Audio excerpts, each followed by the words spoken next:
What does it mean to be valuable? What does it mean to be validated?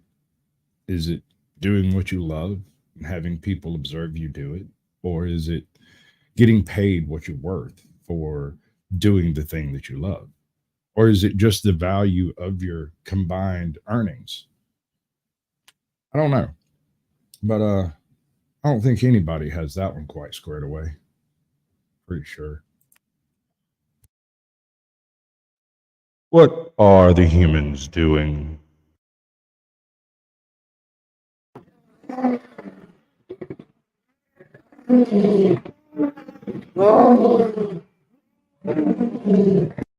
I don't ever slow up, no I don't take shit. I got no love for the fakeness. If you wanna play tough, I wanna hate this. I'll show up. Slow up, so I don't take shit. I got no love for the fakeness. If you wanna play tough and wanna hate this, I'll always show up and make a statement. I don't ever slow up, no I don't take shit. I got no love for the fakeness. If you wanna play tough and wanna hate this, I'll always show up and make a statement. Everything I do so instinctive and so passionate. Every word I move so descriptive like an adjective. I got a vendetta against people who patented being negative when you should be getting after it. I got facts over tracks, and that spitting slow, speaking fast, like a roast, like a gas. Think I'm okay last, but I don't know if that can erase all the past and the pettiness. A reflection of the emptiness, hilarious. You think you're worth my time, you're delirious, mysterious, because you are behind a fake exterior, inferior. You know I'll always be a bit superior. Get off of me, this ain't no humble brag. I want you to hear words, you can say them back. I want you to feel free from the chains that last, and to believe in what you got, it was built to last, yeah. Now that I've been through it, never got anyone's help. Had to do it all myself. Slow up, no I don't take shit. I got no love for the fakeness. If you wanna play tough and wanna hate this, I'll always show up and make a statement. I don't ever slow up, no I don't take shit. I got no love for the fakeness. If you wanna play tough and wanna hate this, I'll always show up and make a statement. Gonna learn the consequence of being incompetent. Mental health is confidence, dreams some modestness. Not here to save the day, that's for you to take away. I could play a million mind games, but it's gotta say something not illogical, something that is topical. Rub it on and watch it go. Make yourself unstoppable. Future irresponsible, but they're always possible. If you just believe, you could be so remarkable. Thoughts in my head, it's collage and they spread. I'll be great one day, going off of my meds. No, I'm not giving up. No, I'm not giving in. I will make it to the top, taking off and knowing I gotta make it. I'm saving every day to taste it. I'm patient, but my mind it can hardly take it. I'm chasing a dream that I've never set for ages of vacant. Modern kingdom for the taking. Now that I've been through it, I never got anyone's help. Do it all myself. I don't ever slow up, no I don't take shit. I got no love for the fakeness. If you wanna play tough and wanna hate this, I'll always show up and make a statement. I don't ever slow up, no I don't take shit. I got no love for the fakeness. If you wanna play tough and wanna hate this, I'll always show up and make a statement. I don't ever slow up, no I don't take shit. I got no love for the fakeness. Good evening, ladies and gentlemen. Welcome to Chilling with Sasquatch, where we're going to be doing things just a tiny little bitty bit different today. I don't have my Binky because she's currently in the hospital giving birth to my baby that Topher Life's going to raise for me, and that is the facts.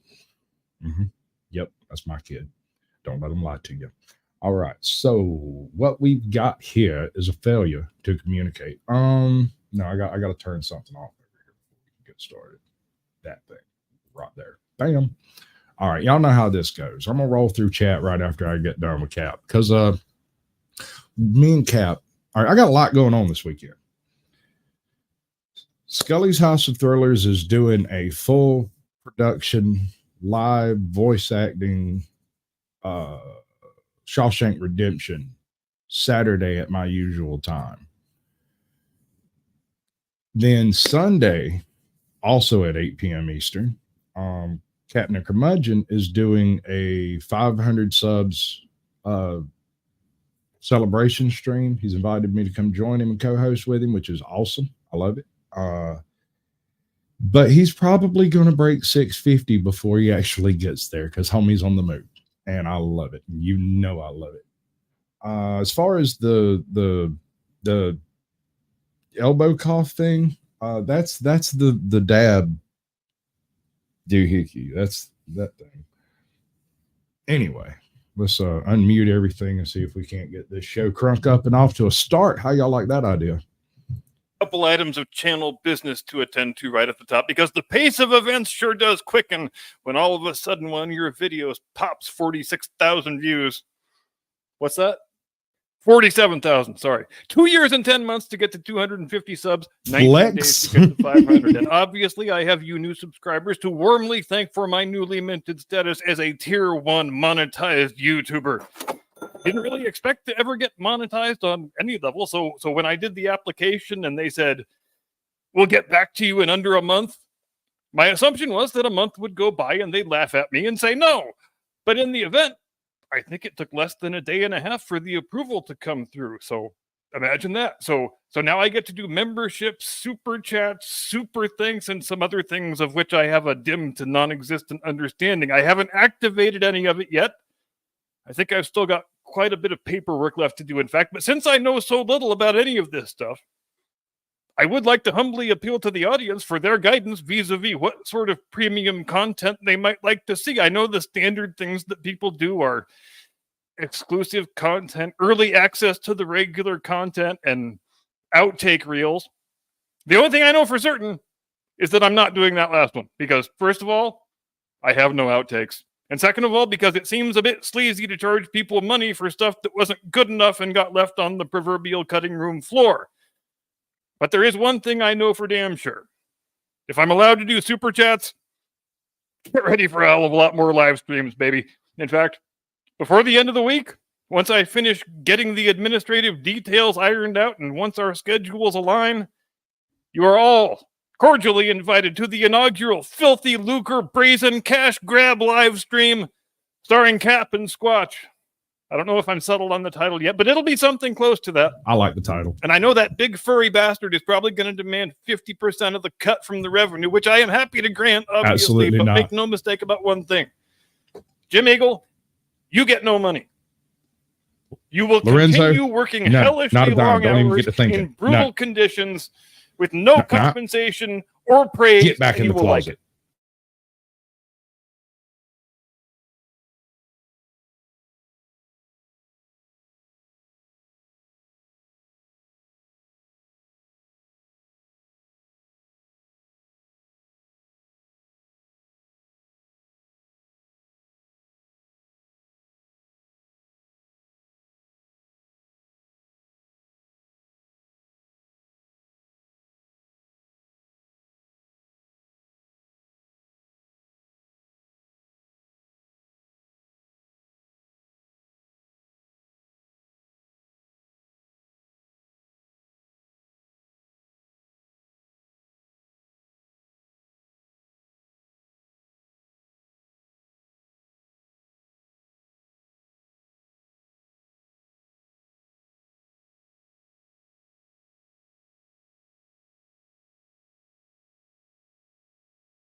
All right. Well, that's absolute trash. I wonder if y'all can actually hear me at this point.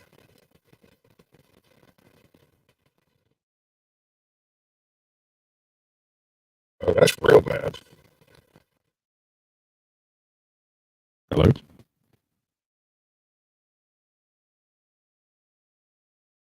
Jesus. What was causing all that madness? That's no good at all. Hold up. That's all right. That's right. This is right. That's right. I don't know what's next. Tell you what we're going to do. We're going to do this.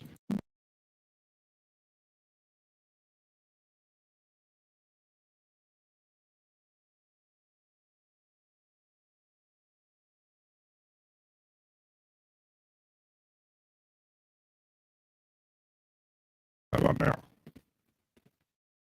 3, 2, 1. Oh, the camera's not working. Damn it.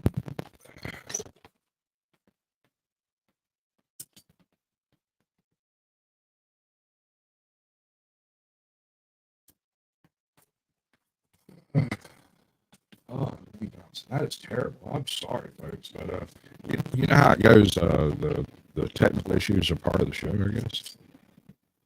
What's worse? I may have to trash. That's terrible. Let's check some.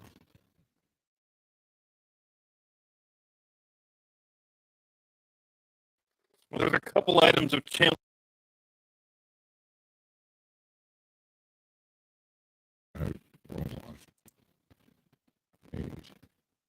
Yeah, no, that's all bad. Everything is bad. That's my actual computer. All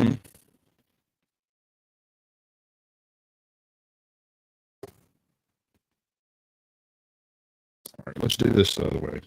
I'll be back again. I'm going to try to run this whole thing out because when I try to do the restore, it goes to trash for some reason. So we're just going to do it from scratch. Stick around. You get to see how I build the show. It'll be great or terrible, one or the other.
How's this?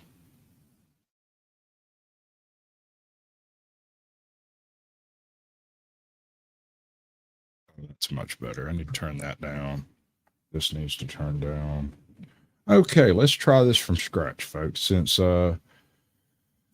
we've decided we're going to make a show from scratch, I'm going to let everybody see it from scratch. You see, I've got an EOS webcam. I've got some overlays already laid up here. I don't have anything put together at all. So to start with, let's just put the camera in place, right? As soon as I find the camera. That was really weird. So we switch over to SnapCam so that it forces my, wow, that didn't work. I bet this is the problem here. I bet it's this camera.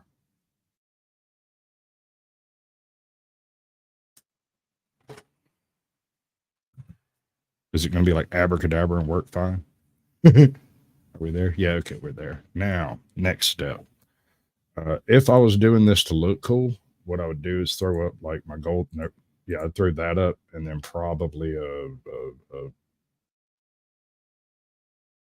wow, that restart eliminated some of my other stuff.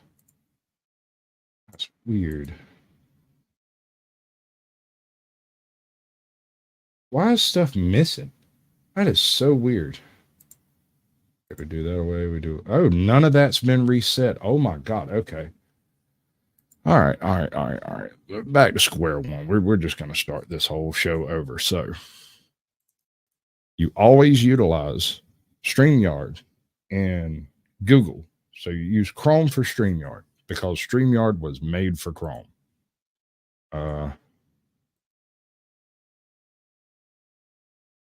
Right. They're friendly and stuff. And that's the way that works. So then on my personal channel page, I have a private playlist that I use to keep all the different videos that I'm going to be using together in a nice little pile so that it's real easy to just go click and find them. Well, there's and then I can do that. I have a window specifically set up for this. All right, bam, that's back. And then I have to do one more thing. No, that's the wrong way to do that. Do this, get another YouTube window. And with this one, I just go to my own live stream, which is going to sound terrible. And it doesn't have a chat. Why doesn't it have a chat?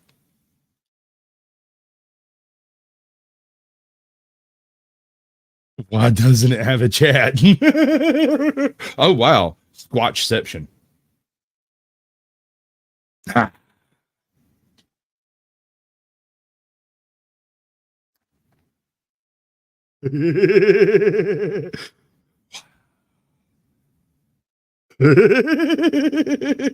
I'm sorry. I got distracted.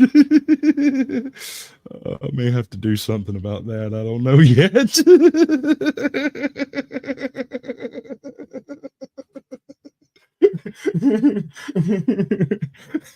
There's something wrong with me. Oh my Lord, there's definitely something wrong with me.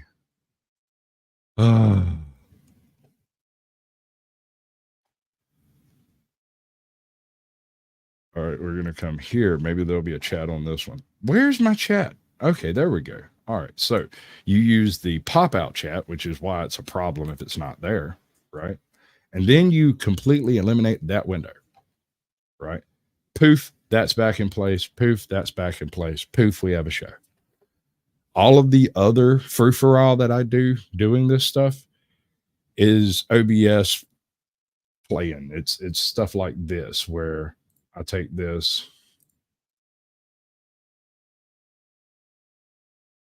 right? And then you hang that in the corner just right and make it just big enough to cover whatever it is that you're showing so that you can come in with a nice fresh screen and nobody has any idea and all that cool stuff. Anyway, we have so far avoided an absolute failure, although we have a technical destruction going on. Absolute disaster candy. I had 14 people watching me screw up for a minute there. There's something wrong with me, dude. Oh, Lord. All right. Where were we? couple items of channel business to attend to right at the top, because the pace of events sure does quicken when all of a sudden one of your videos pops 46,000 views. What's that? Hey, Creek, 47,000. Sorry. 2 years and 10 months to get to 2 long hours in brutal conditions, Right. with no compensation or praise, and you will like it. I better not hear any belly aching either, because I can replace your ass in a heartbeat, dude. There's plenty of other guys willing to sit in that chair who bear a striking resemblance to Bobby Six Killer from Renegade, who will be happy to work for free. So just mind yourself is all I'm saying. For the rest of you, be sure and bring your wallets, because I know how long some of you have yearned for the opportunity to send me your hard-earned money. And since apparently the universe would rather I be a song and dance man than a monologuing satirist, think of me as some poor down-on-his-luck street musician busking in a lonely bus station, and think of that super chat as my upturned hat on the ground, into which your overriding sense of human empathy impels you to toss some spare change in the forlorn hope that I might use it. If I have no idea what's up with Richie. I don't know why he's down. I don't know what happened to him. I was incognito for a couple of days, and when I come back, I hadn't seen him since then. So thank you, Smoking Auditor. I'm going to hang that one right up there next to your first one. How about that? Bing. Yeah, y'all go check him out. He's been doing some really good work here lately. I know y'all look at him a little bit every episode, but listen, he does an entire 20-minute video, and I only highlight like 4 minutes of it. And he, as far as I know, he only does his monologues because I asked him to. He said he was going to stop doing them, but I was like, darn, I need a good monologue. I can't do them. All right. Since we've screwed around 22 minutes by fixing everything that was broken, we're going to skip to the next bit because that's the way it works. All right. Check it out.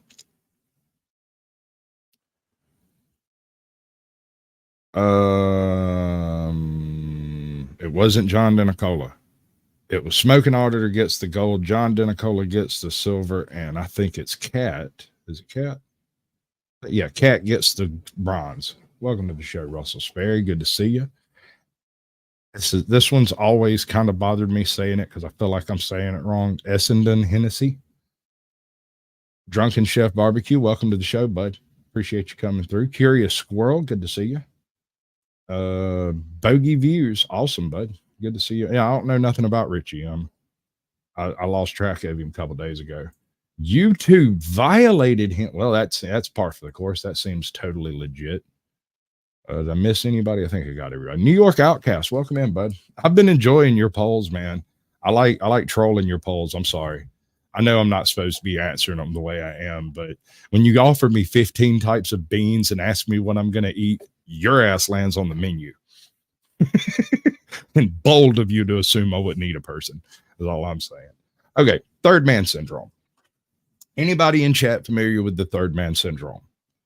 For those of you not, the third man syndrome is a situation that has been reported throughout history by people who are in extreme. Hello, I'm Zaxxon. Welcome to the show, bud. People who are in extreme survival situations, or sometimes just under extreme stress, car accidents, various other situations, mountain climbing, people lost in the woods, people lost in the wilderness, these types of things where they travel for some amount of time and things get really hectic in their mind and they're not able to keep track of all the things that maybe they need to survive. And a presence accompanies them. They can't describe the individual. They can't tell you what he looked like in most cases, but they know he was there, he, she, it. And in every case, this very calm presence serves to remind them of things they've forgotten, notify them of things they didn't notice that maybe they should have, bring their attention to things that have gone unattended.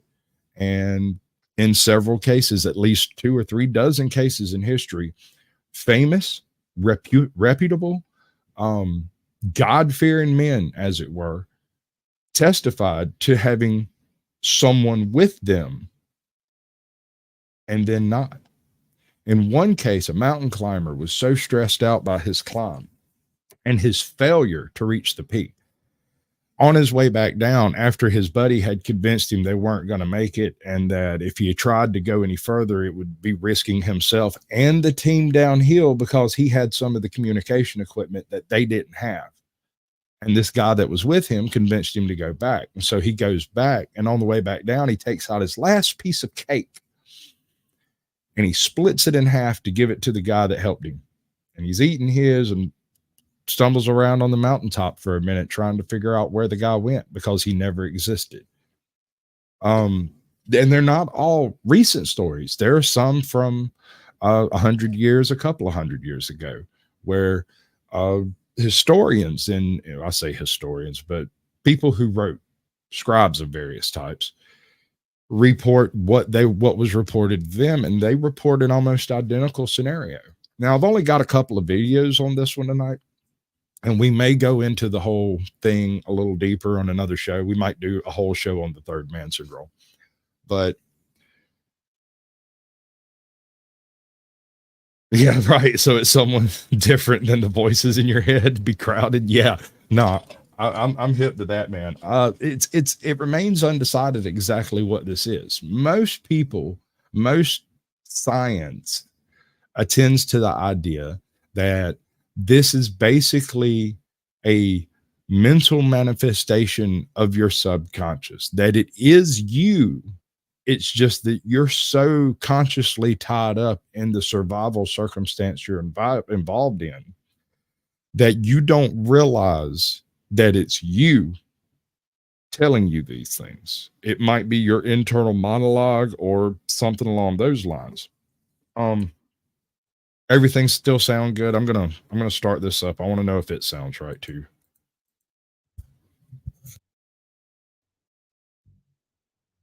The human body, the meat machine we walk through this life with, is pretty amazing. It'll do extraordinary things to protect you. Its main goal is to also not let you die. Actually, only goal, don't die.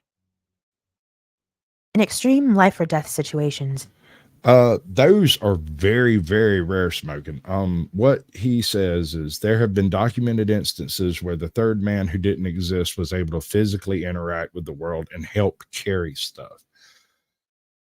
If you're thinking about the same accounts that I'm thinking of, there were dogs.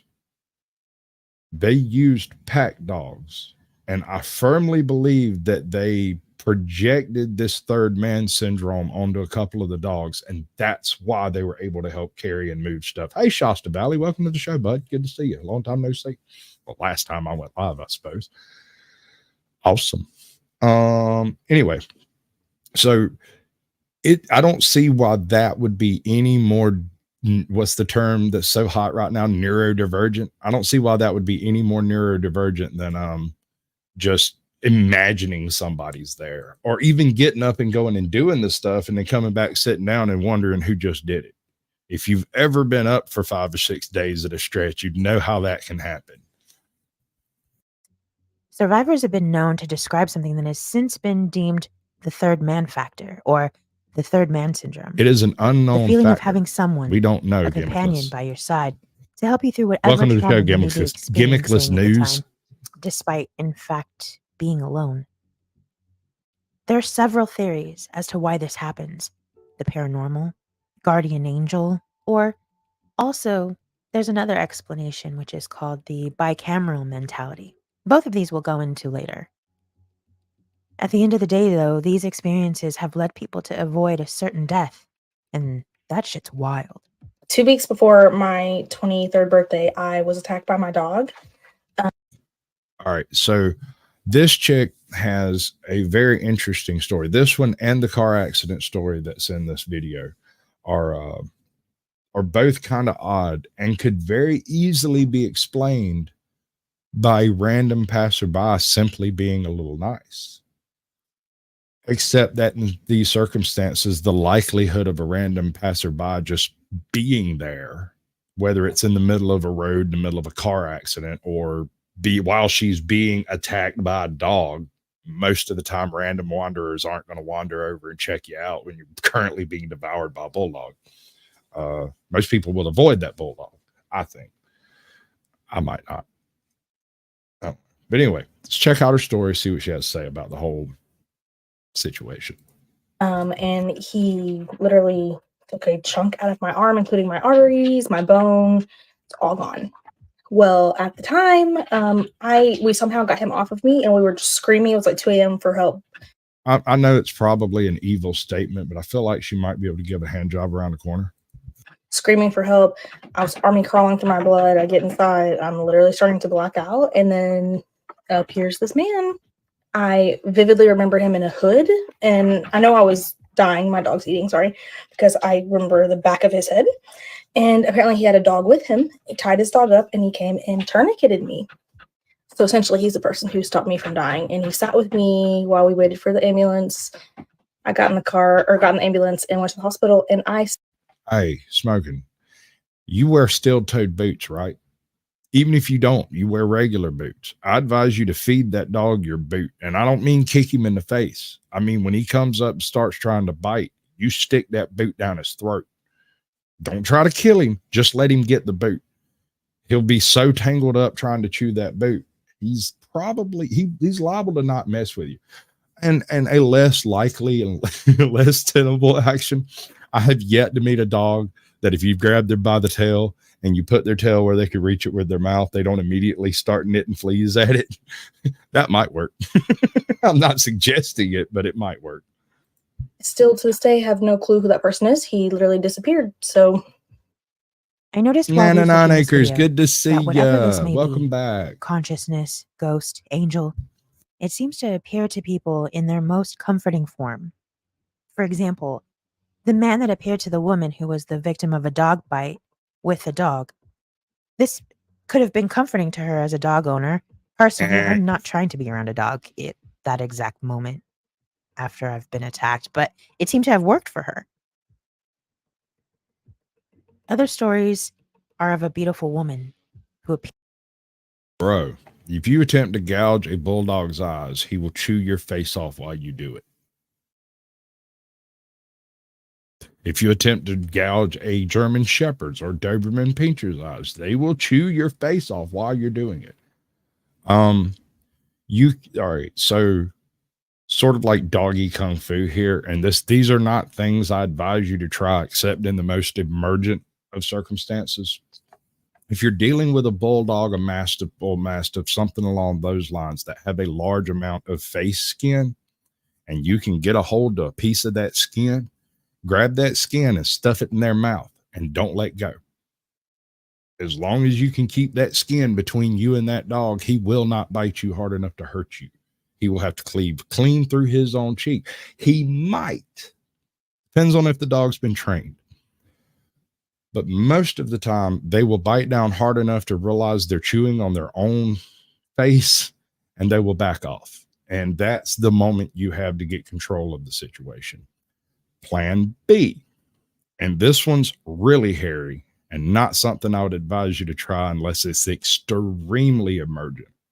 And that is stick your arm just as far down his throat as you can get it. And when he tries to back off, push it further. Picture it this way. You walk into your kitchen. Your wife baked you a beautiful chocolate cake. It's absolutely everything you ever wanted. It's the most beautiful chocolate cake you've ever seen. And just when you get your knife and fork, you reach over to get you a bite of that cake. Half that cake climbs into your mouth and climbs right down your throat with no chewing involved. You're going to do the same thing the dog does. You're going to barf it up and run away because that is terrifying. Welcome back, John. Anyway, and now my signal's going to hell. I'm in the middle of a storm over here. So it may kick me out again. If it does it more than 3 or 4 times in a row, I'm just going to end it. We'll try the show again later. I don't know what to tell you. Appeared ageless or just a presence of comfort with instructions, survival instructions, even if those instructions are just to remain calm. Frank Smith was a pretty well-known explorer and photographer, all that. He was almost the first person to the top of the Himalayan mountain peak. He described the third man. Want to do in the right spot. His group had fallen back. Frank was known to be somewhat of a butthole during the climb, which was described by colleagues as getting better with the altitude. His stubbornness pushed him forward, and the conditions I should mention were treacherous, deathly, and he probably shouldn't have been out there. But see, Frank didn't know he was alone. He continued with what was described as one man, one member of his group. They pushed as hard as they could until they just couldn't anymore. They failed by 1,000 feet. Frank had wrote in his journal that he reached into his bag and pulled out a piece of cake for him and his companion to share. As he broke it in half, he went to hand the piece to his companion. However, he realized that he was all alone, and he had been the entire time. So I experienced third man syndrome.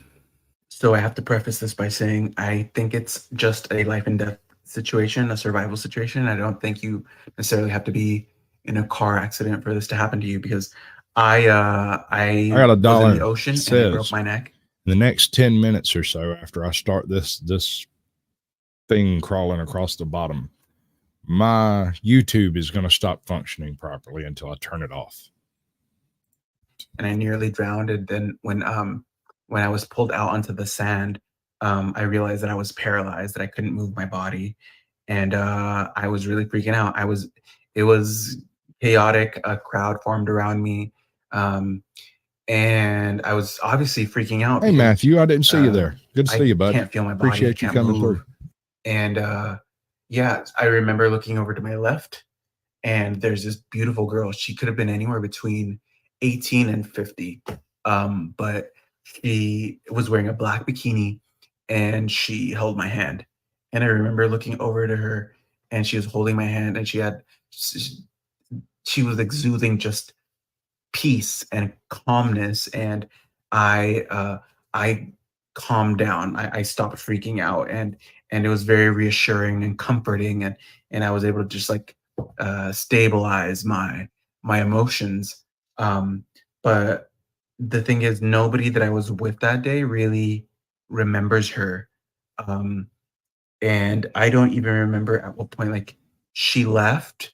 Like, she was holding my hand, and then I calmed down, and then it was like she was gone, but I didn't even really remember her leaving, um, or her being around. She was just like there in that moment that I needed to be brought down to earth and calm down and be. I needed the reassurance. That's when she was there, and then she was gone. And I don't think you're necessarily wrong. A lot of them could be. And in fact, I would go as far as to say most of them have the capacity of being an endorphin driven hallucination, as it were. However, when you reach the point where people who are not with you observe a third person, as it were, and then report on it, that's going to make it a little more difficult to say it's a hallucination. But let's move on with the video. We'll get to that part a little later. talk about this part of my accident very often because it's a little out there, and people just, I don't know. I don't know what people think, but she was very. I was raised Christian, somewhere between Methodist, Southern Baptist, and Protestant, Lutheran. I went to literally hundreds of churches when I was growing up. My mom and dad never really were denominational at all. And we had a neighbor who was willing to take us to any church every Sunday. All we had to do was find the address, give it to her a couple of days beforehand. And it didn't matter if it took us 4 hours to get there. She'd take us to that church. We could go sit through a service there, go meet those people and see how they did things. And that story you hear about some folks in Georgia passing around snakes at service is not entirely unfounded.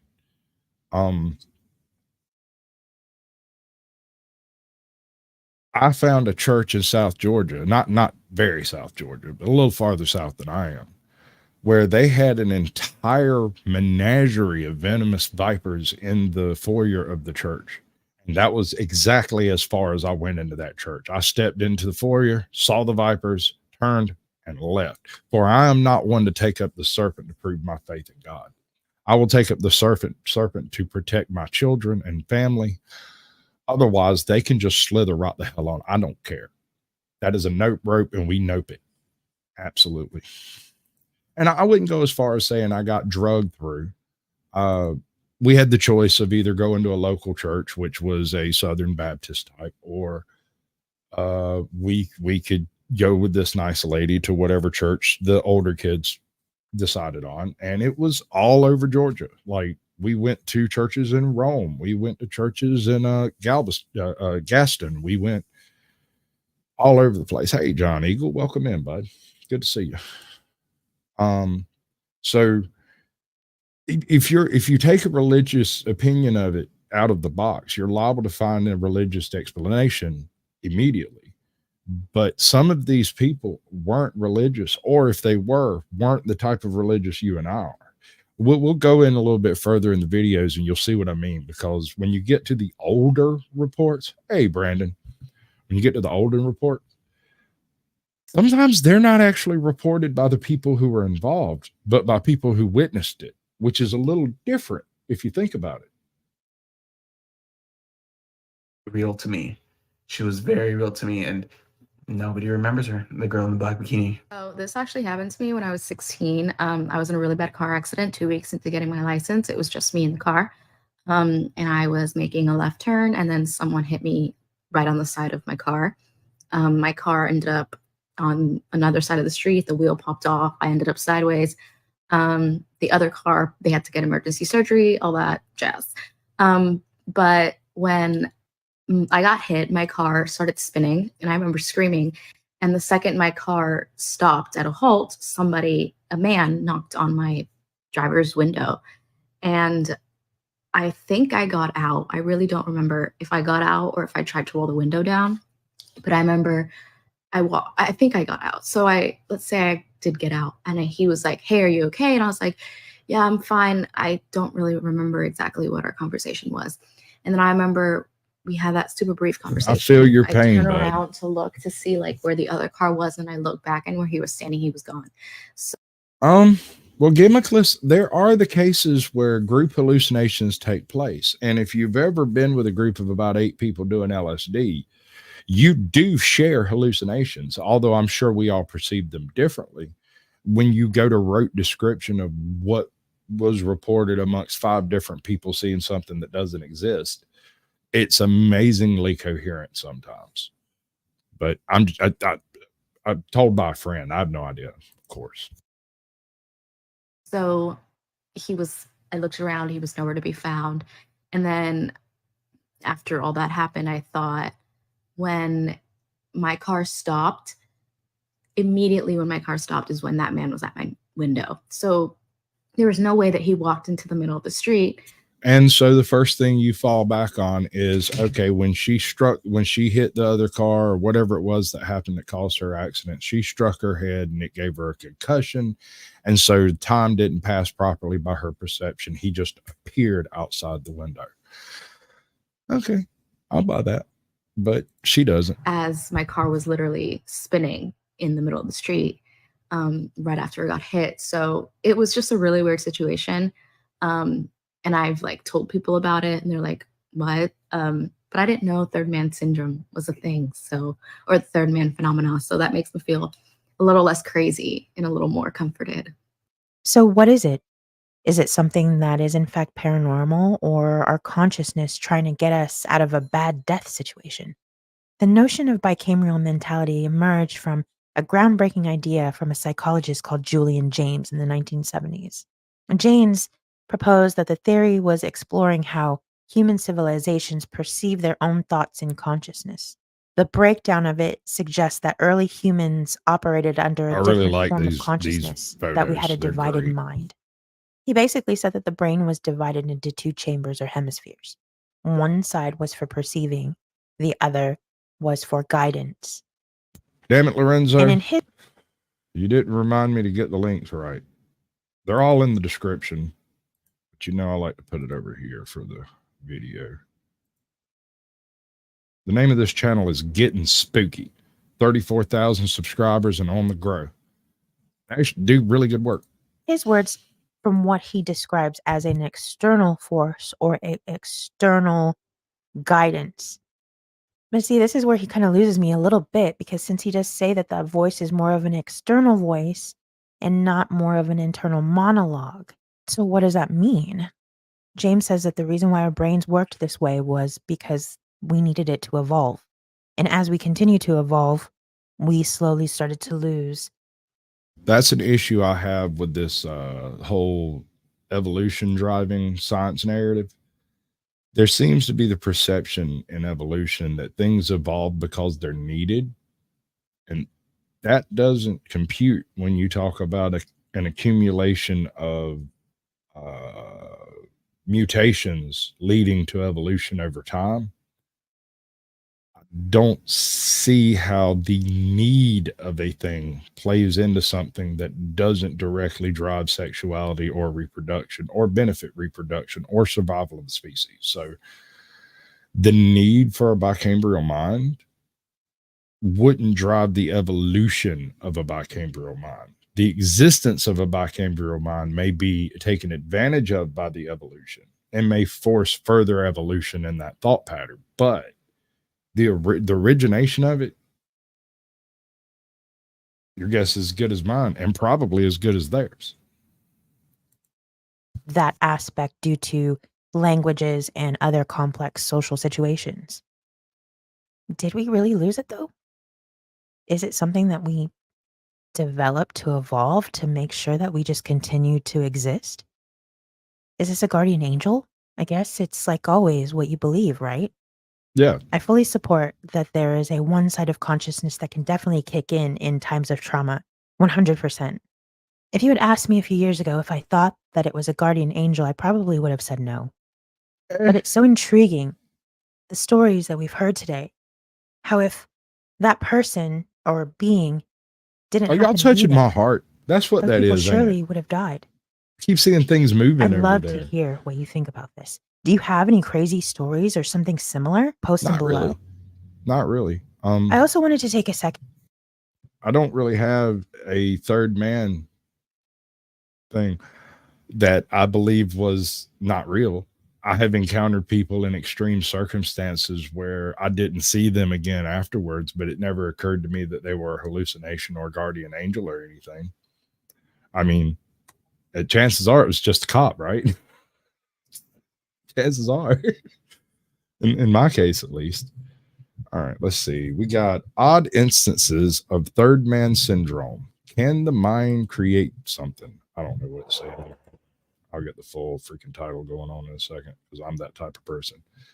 Can the mind create a savior? Now, I found this channel a couple of days ago. They're pushing the edge of 2,000 subscribers. This is one where y'all could really do some good work. They seem to be doing, so the name of it is the Navidson record. Yeah, Navidson record. And all of these are fairly short until we get into wormy ones. This one's 16 minutes, but yet again, decent work. What is a tulpa? If you probably, I'm definitely on a list for sure. If you're not on a list at this point, you're living wrong.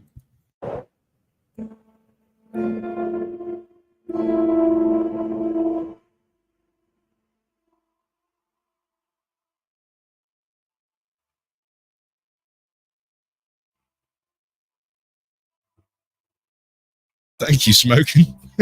I might have beat you to the punch on that one.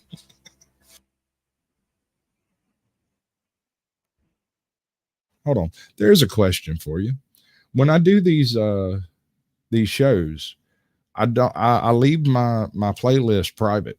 Nobody can see what's going to happen until I do the description, and then I go through and filter out everything. And good to see you, New York. I appreciate you coming by.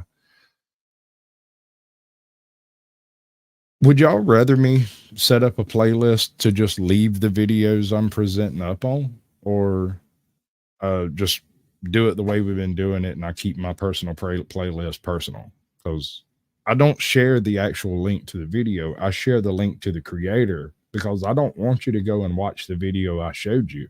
I want you to go and watch another video or anything else they do that might strike your interest, right? That's the whole point of the way I do these things, is to present you with different creators doing different things so that different people can find the different subjects they want. I use the word different too much. I'm gonna shut up.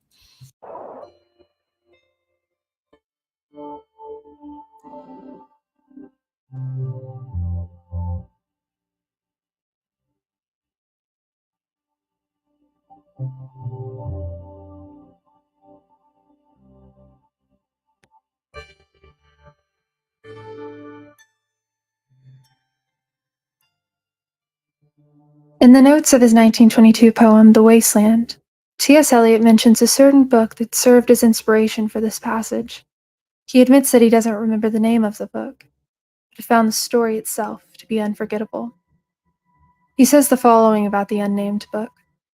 It was related that the party of explorers, at the extremity of their own strength, had the constant delusion that there was one more member than could actually be counted. Eliot could have only been referring to the novel South, by Sir Ernest Shackleton, published 3 years before The Wasteland. The novel is Shackleton's first-person account of his crew's 1914 voyage to Antarctica, where he brought along a team of 27 scientists and adventurers in hopes to become the first. I think I covered this Shackleton expedition once before. It was probably 2 years ago. What's up, Morgan?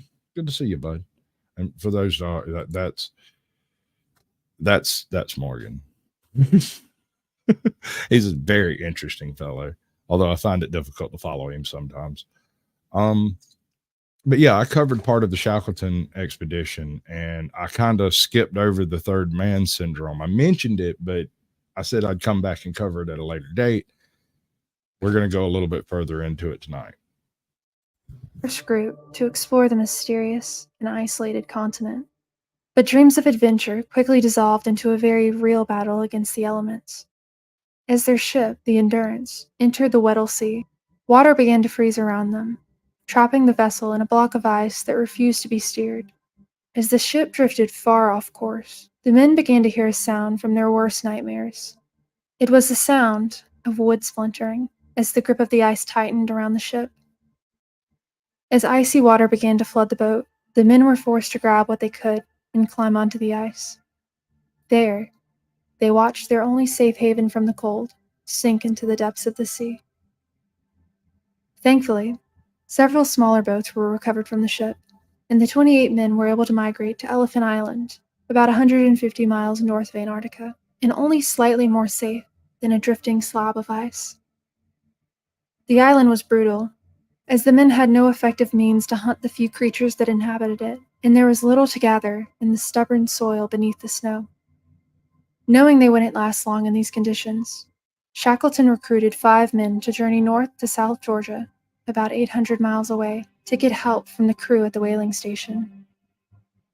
The journey had a few close calls, such as a near capsize, but the men eventually reached South Georgia after 17 days at sea. Although their safe arrival was a miracle, their journey was far from over. There was still a mountain range standing between them and the station, and Shackleton decided to bring only 2 men with him for the arduous hike ahead, through a foreign, unforgiving terrain. So 6 men carried a lifeboat from their ship across the ice to put into the water to sail 70, 100 miles to the nearest known land where an outpost would be. He then left 3 men. No, he left 2 men at the boat. No, he left 3 men at the boat and took 2 men with him. So 6 men went in the boat total, counting Shackleton. 3 men left the boat and 3 men stayed with the boat. The 3 men that left the boat move on over the mountains to go to the location. So let's see where this goes. For Shackleton and his companions Frank Worsley and Tom Crean, this journey was their last chance to save the lives of the friends they left behind. And feeling the effects of starvation and exhaustion, the men likely experienced great mental distress as they pushed forward through the snow, not knowing if they would be able to make it through the night. Yet over the course of a day and a half's march, they stumbled upon the whaling station and were able to send for help, and eventually saw every member of the Endurance recovered alive. It's miraculous that this story didn't have a much darker ending. It is actually miraculous that an entire ship crew stranded in the ice in Antarctica survived long enough for rescue to take place. That rescue was ever sought was a miracle. That any attempt could be made was a further miracle. This would be like trying to go retrieve people at the bottom of the ocean. Some would say it was pure grit that pushed these men along to the end of their journey, but the men themselves tell a slightly different story.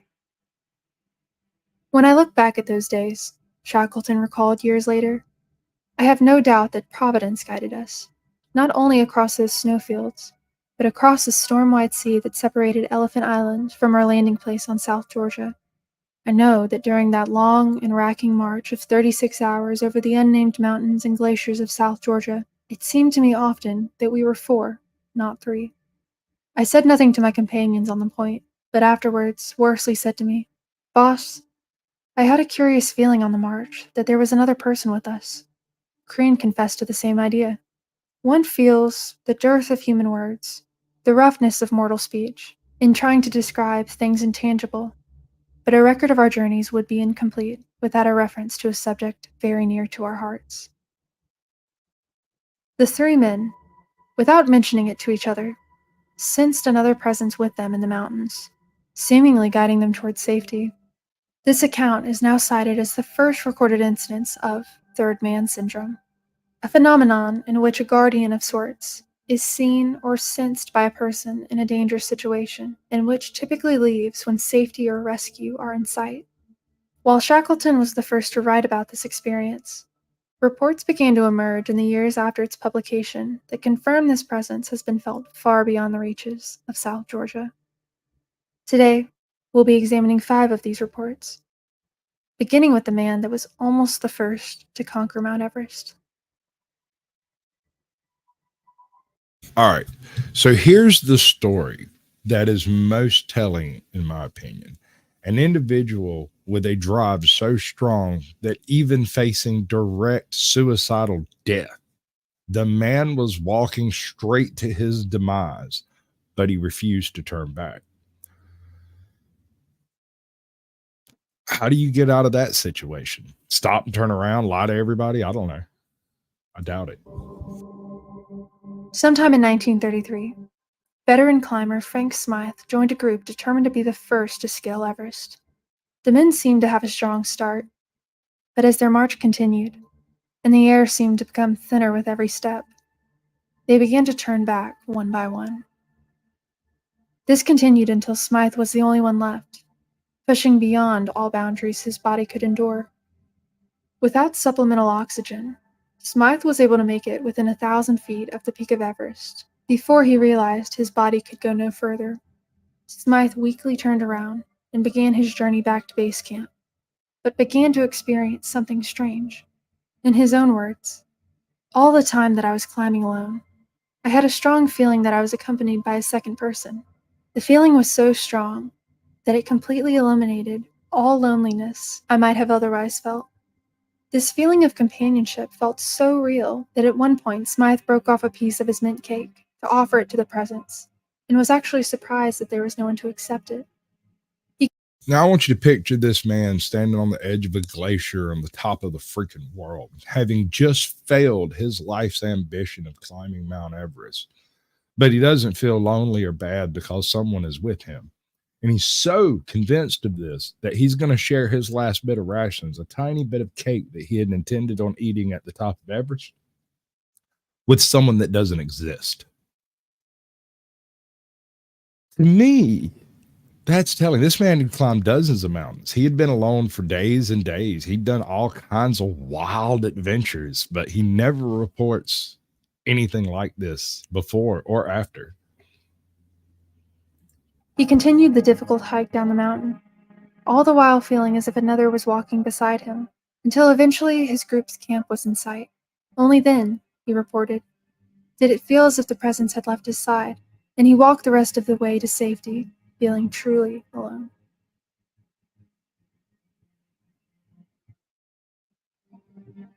In 1953, Herman Bull set out to become the first person to climb Nanga Parbat, a mountain in the Himalayas standing at almost 27,000 feet. For reference, Mount Everest stands at about 29,000 feet. He embarked on this journey alone and climbed for 17 hours before reaching the mountain's summit. Although the journey upwards had been difficult, it was the descent that presented the biggest challenge of all. Somewhere along his journey, he had lost his ice axe, and the effects of oxygen deprivation and exhaustion were beginning to debilitate him. Yet miraculously, Bull was able to make it back down the mountain to his camp. When speaking of this experience, he was quoted as saying, "During those hours of extreme tension, I had an extraordinary feeling that I was not alone. I had a partner with me, looking after me, taking care of me, belaying me. I knew it was imagination, but the feeling persisted. Whether this mysterious partner was an angel or just a hallucination, its presence provided the comfort and companionship Bull needed to make it off the mountain that day, a sentiment shared by many who have experienced the third man in times of need."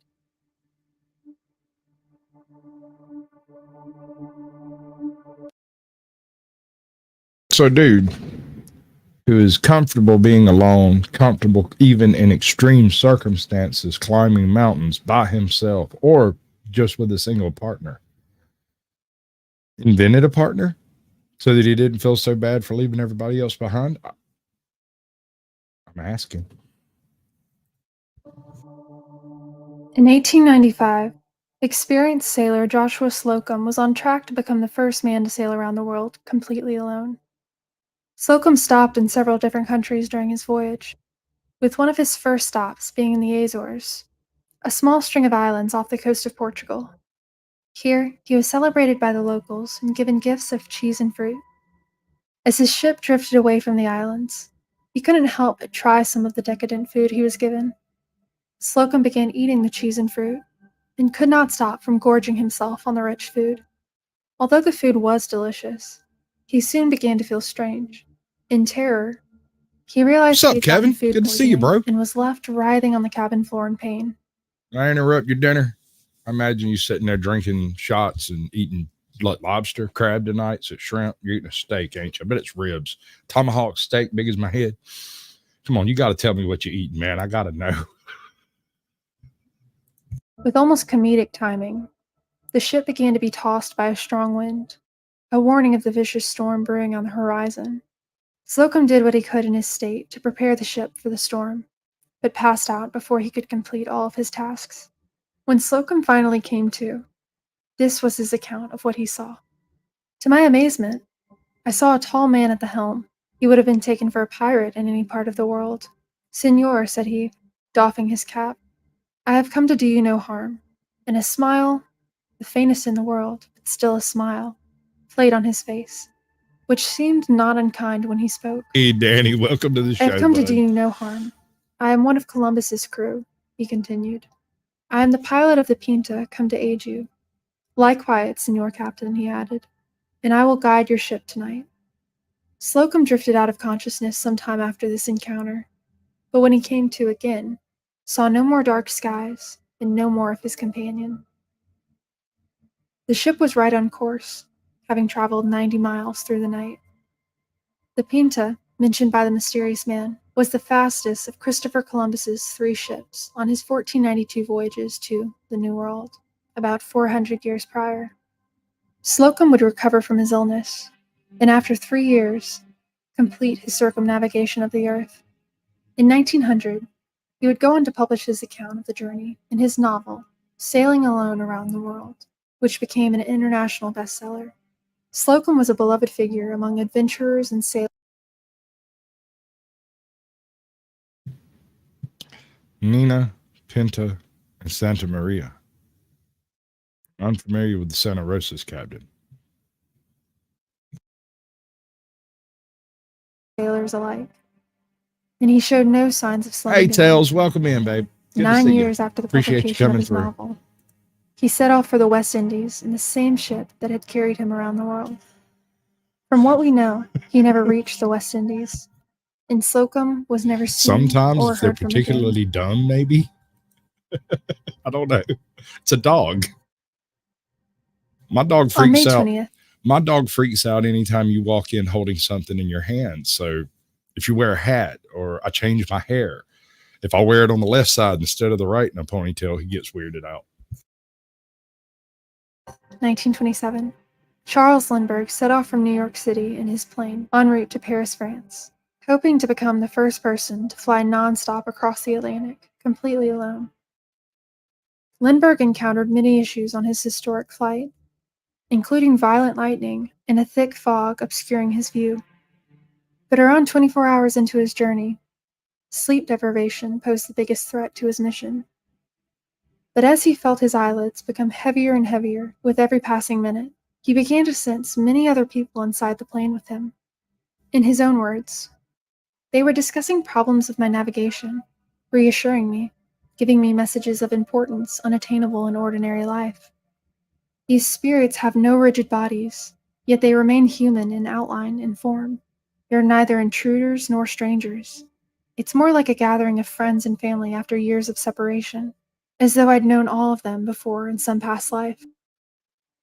I'm well enough, Tails. You got to bury some friends and get over it and live with it and do the whole thing that you have to do when that happens. And so I've worked my way through most of it, and I'm not freaking out about the whole situation anymore. It's just what you got to do. You keep going.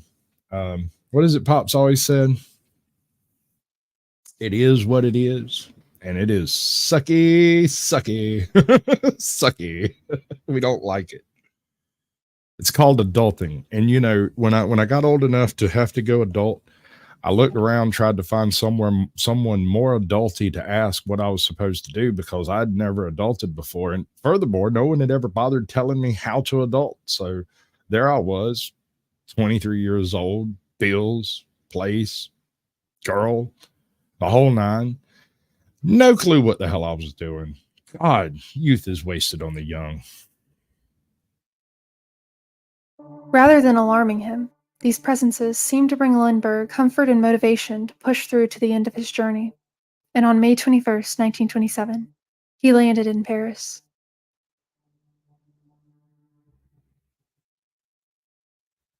Our final story is one that doesn't exactly qualify as a case of third man syndrome, because the so-called third man was not seen or sensed by the two men in our Did story. I miss Drew? However, I thought it was still important to include. Sometime in the first half of the 20th century, Robert Ekbal and Ed Carlson worked as missionaries in rural Tibet. The men rode horses to get from one place to another and carried weapons with them because of the abundance of bandits and thieves that preyed on travelers. Baby. One day, while the men were traveling through the mountains, they spotted a much larger group of men on horseback barreling towards them. The men were frozen, as they realized they might soon have to fight for their lives. But suddenly, the group slowed to a stop. Not directly, like the whole tales from the trip and whatnot. ATL, this channel is about YouTube in general. This just happens to be part of it. Welcome in, brother. Good to see you. I'll be dropping the link in a little bit when I get through with this part. I had a bit of a catastrophe at the beginning of the show tonight. It's probably quite entertaining if you want to go see what kind of horrendous things happen. I kind of wish y'all could see it from this end because it looks like somebody broke my computer when it crashes like that. Yeah, no, you'll like Navidson on record. Navidson record. I don't know. Navid's on record. I'm not sure what the name of that channel actually is. I'd have to look, I guess. And quickly retreated. Ekval and Carlson were confused, but relieved that they were able to avoid a conflict. Record. Later on, Ekval would tell a story about running into one of these bandits. Ekval allegedly asked the man why they retreated when they could have easily overtaken his group of two. "We weren't afraid of you," the man said. "We weren't afraid of your friend." "But who is that shining one with you?" According to this man, the sight of a third on horseback, whose skin appeared to emanate light, was enough to ward off an attack on Ekval and Carlson. The two men had neither seen nor sensed this shining one the bandits spoke of. Pictured here is an artistic rendering of what the bandits supposedly saw.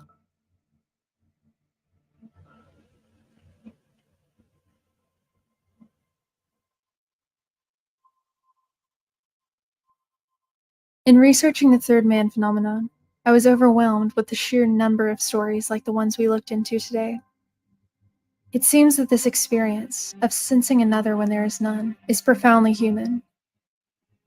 Some have argued that this phenomenon occurs because we are social creatures, and that our subconscious mind will literally create a companion to help us cope with a challenging situation.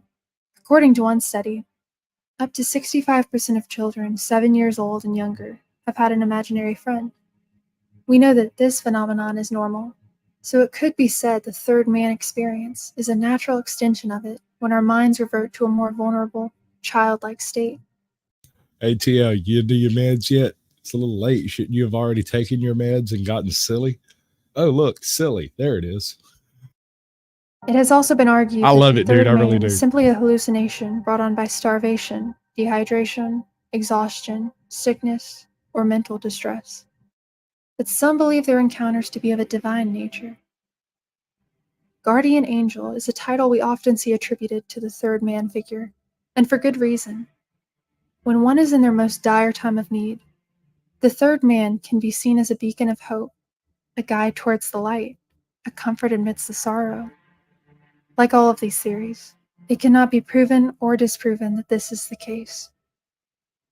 If you're interested in learning more about the possible scientific explanations behind these encounters, I highly recommend reading The Third Man Factor: Surviving the Impossible by John Geiger.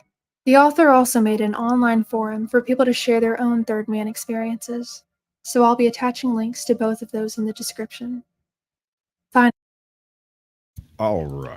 So, from the third man to no man, we're going to look at worms. Worms are a weird thing because back in the dawn, okay, we're going to take a step back from the religious aspect of things and look at it from an evolutionary aspect of things.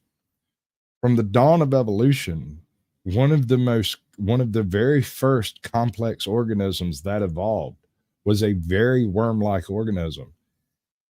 And if you're to believe the dating, then they may have been responsible for what was referred to later as Snowball Earth, when Earth almost didn't continue. We might get into Snowball Earth on another show, but tonight it's just worms.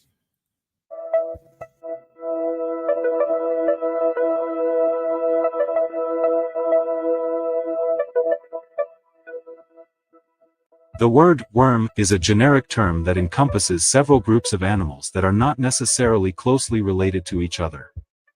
Some are arthropod cousins, others are slightly closer to mollusks, and some are completely distinct. Nevertheless, these animals share common characteristics. You let me do it again, smoking. Or maybe I should fuss at Lorenzo. Maybe I should change your name to Lorenzo. How about that? No, I won't do it to you. Oh, no, that. Skadoosh. Skadoosh. Skadop. Skadam. Skadare. They are tubular-shaped invertebrates, often without a head or legs, although as you will see in this video, some have a head and some have legs.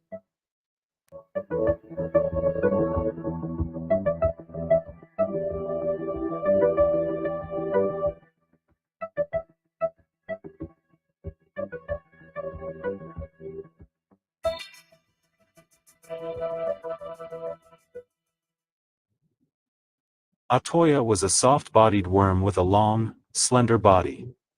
It had The a penis distinct head worm. region with a pair of well-developed, forward-facing jaws called introvert hooks, which it used to capture and manipulate prey. The body had a segmented appearance, and it likely had a hydrostatic skeleton to support its structure. It is believed to have been a carnivorous predator, preying on smaller organisms in the Cambrian marine ecosystem. Its introvert hooks were likely used to grab and immobilize prey before consuming it. It is thought to have inhabited shallow marine environments, living in soft sediment such as mud or sand on the seafloor.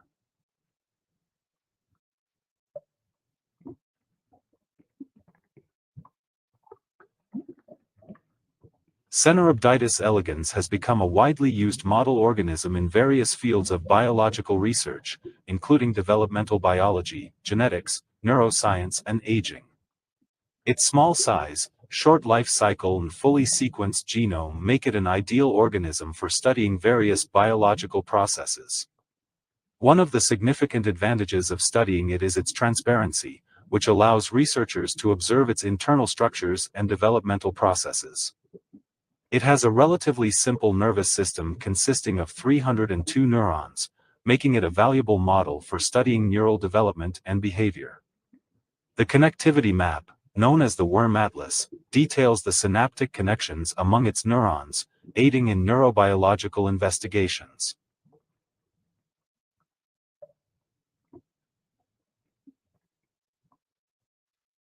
The life cycle of horsehair worm involves parasitic development. The adult worms are freely... God, these things are absolutely freaking nightmarish, man. They are absolutely terrible. These things get into insects and they wait patiently until they grow big enough to force the insect to water, because they get their moisture from the insect. The insect gets thirsty, tries to go drink, and the triggering of the worm hatching is triggered by the water. Yeah, bud, come on back. We'll be waiting for you. Once I get done with the show, like I said, I'm running late on everything. I'm going to throw the link out and we'll talk about whatever comes up next. Living and can be found in freshwater habitats. The females release eggs into the water, which are then ingested by insect larvae, typically from the order Orthopters. Once the eggs are ingested, its larvae penetrate the gut wall of the insect host and migrate to its body cavity. Inside the host, they grow and develop, absorbing nutrients from the host's tissues. The presence of the worm can alter the behavior of the host, causing it to seek water and eventually drown. When the larvae complete their development, they form a long, coiled structure within the body cavity of the insect host. The host insect dies, and the mature worms emerge from the carcass, typically after rainfall or when the host's body is submerged in water.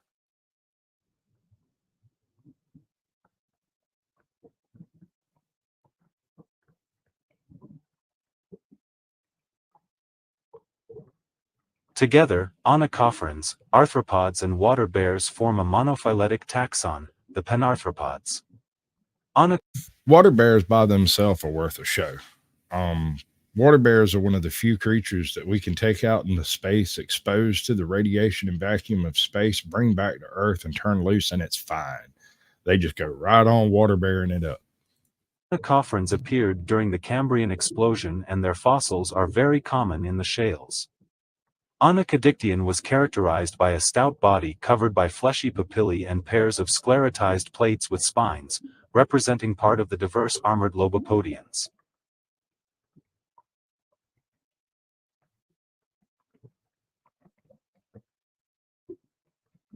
Microdictyon is typical. The worm-like animal has 10 pairs of sclerites on the sides, suggestions that these may be eyes or eye-like structures, matched to a pair of tentacle-like feet below. The head and posterior are tubular and featureless.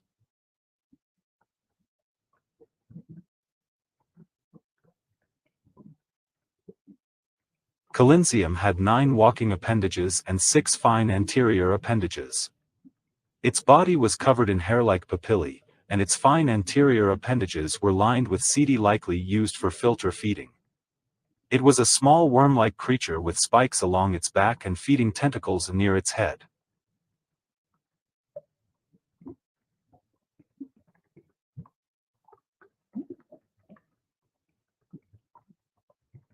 Falcivermis was previously interpreted as a predator that anchored itself into sediment with its hooked posterior end and used its anterior appendages to catch prey. One fossil has a possible bradoriid preserved in its gut. However, the new specimens described in 2020 suggest a suspension-feeding lifestyle similar to feather duster worms, with the posterior hooks used. I'm not adverse to the concept of panspermia. I would find it really odd to not find some amount of single cellular or possibly less type life things in comets and whatnot, if they were ever a part of a larger system or planet.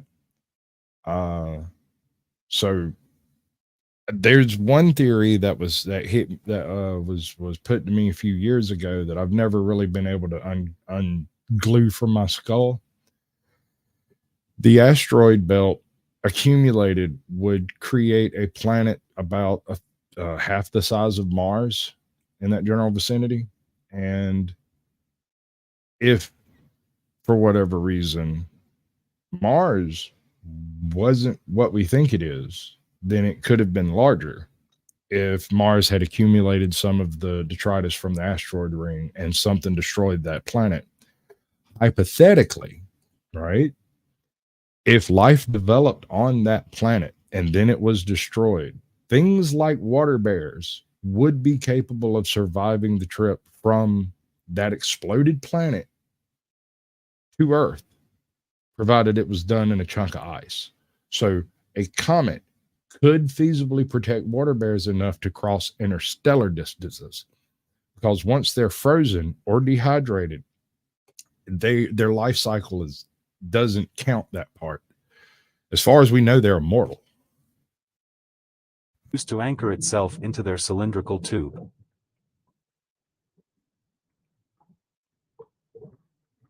Ovatio vermis was a filter-feeding lobopodian known from the Burgess Shale. Hey, Bo, it might not be right, but it's funny, and I'll let it pass. 9 pairs of lobopods and was well adapted to filter feeding and probably did so from the nearest high vantage point. All lolashaniids were filter feeders, and this is one of the characteristics that they are classified by. The other is the small head and thick neck.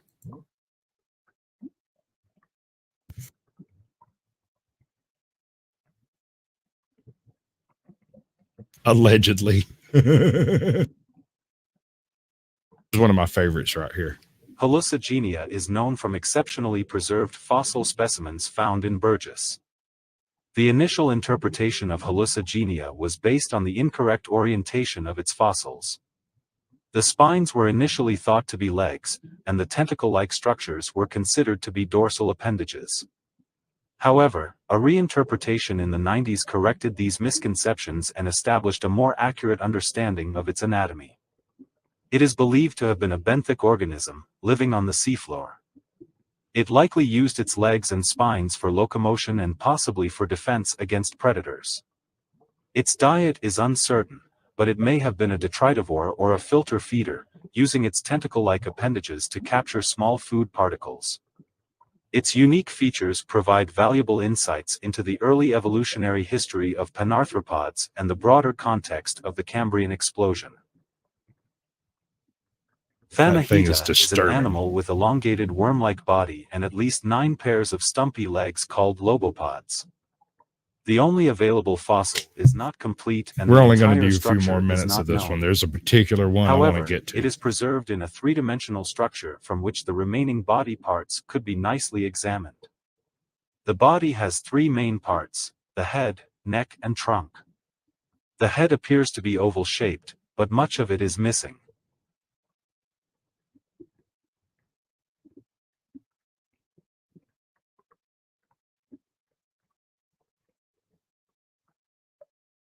Unlike its more charismatic relative Possipodia, here didn't seem to have any ornamentation at all.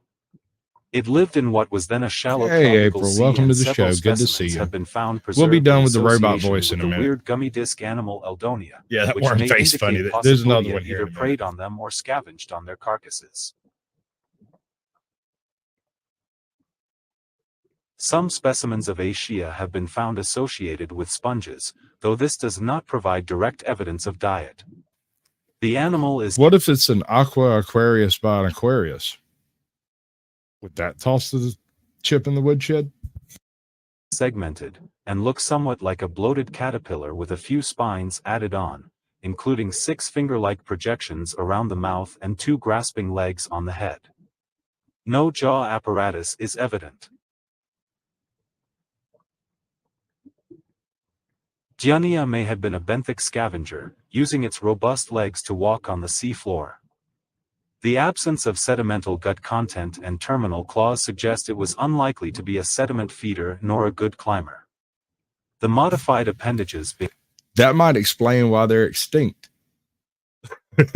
They tasted good. I have a theory that mammoth was the best food we ever discovered, because when you look at a mammoth and you go, I'm going to eat that, there has to be a reason. There are smaller, safer things to eat. I mean, we could fish. We don't have to go chasing a 5-ton freaking tank with an attitude. We don't got to do that. We can eat other stuff. I imagine it tasted excellent though. Behind its head may have played a sensing or food manipulating role.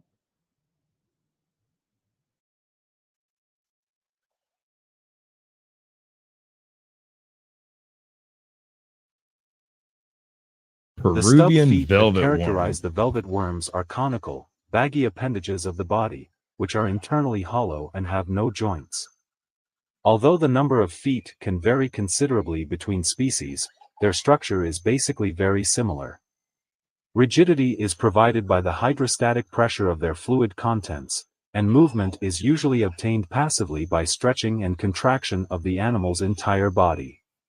On the third head segment, to the left and right of the mouth, are two openings designated oral papillae. Within these are a pair of large, heavily internally branched slime glands. These lie roughly in the center of the body and secrete a sort of milky white slime, which is used to ensnare prey and for defensive purposes. Sometimes the connecting, slime conductor, is broadened into a reservoir, which can buffer pre-produced slime. The slime glands themselves are probably modified crural glands. All three structures correspond to an evolutionary origin in the leg pairs of the other segments. The brains of velvet worms, though small, are very complex. Consequently, the organisms are capable of rather sophisticated social interactions. Now I'm going to tell the joke I've been waiting all day to say. Let's have ourselves a rodeo. They move in a slow and gradual motion that makes them difficult for prey to notice. Their trunk is raised relatively high above the ground, and they walk with non-overlapping steps. To move from place to place, the velvet worm crawls forward using its legs. Unlike in arthropods, both legs of a pair are moved simultaneously.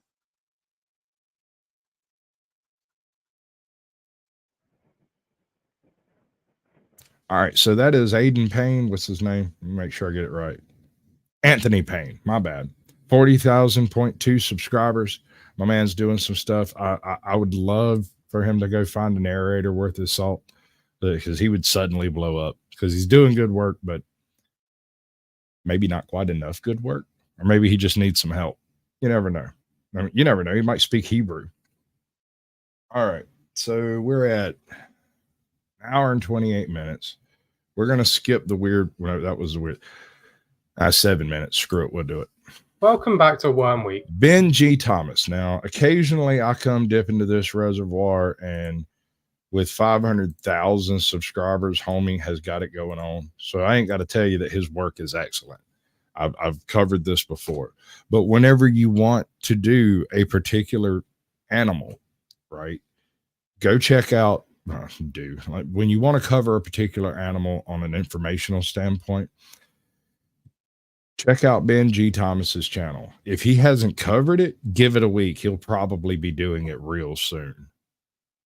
Did I do that part? Did I do this part? I did that part and that part. Right. So we're going to do it.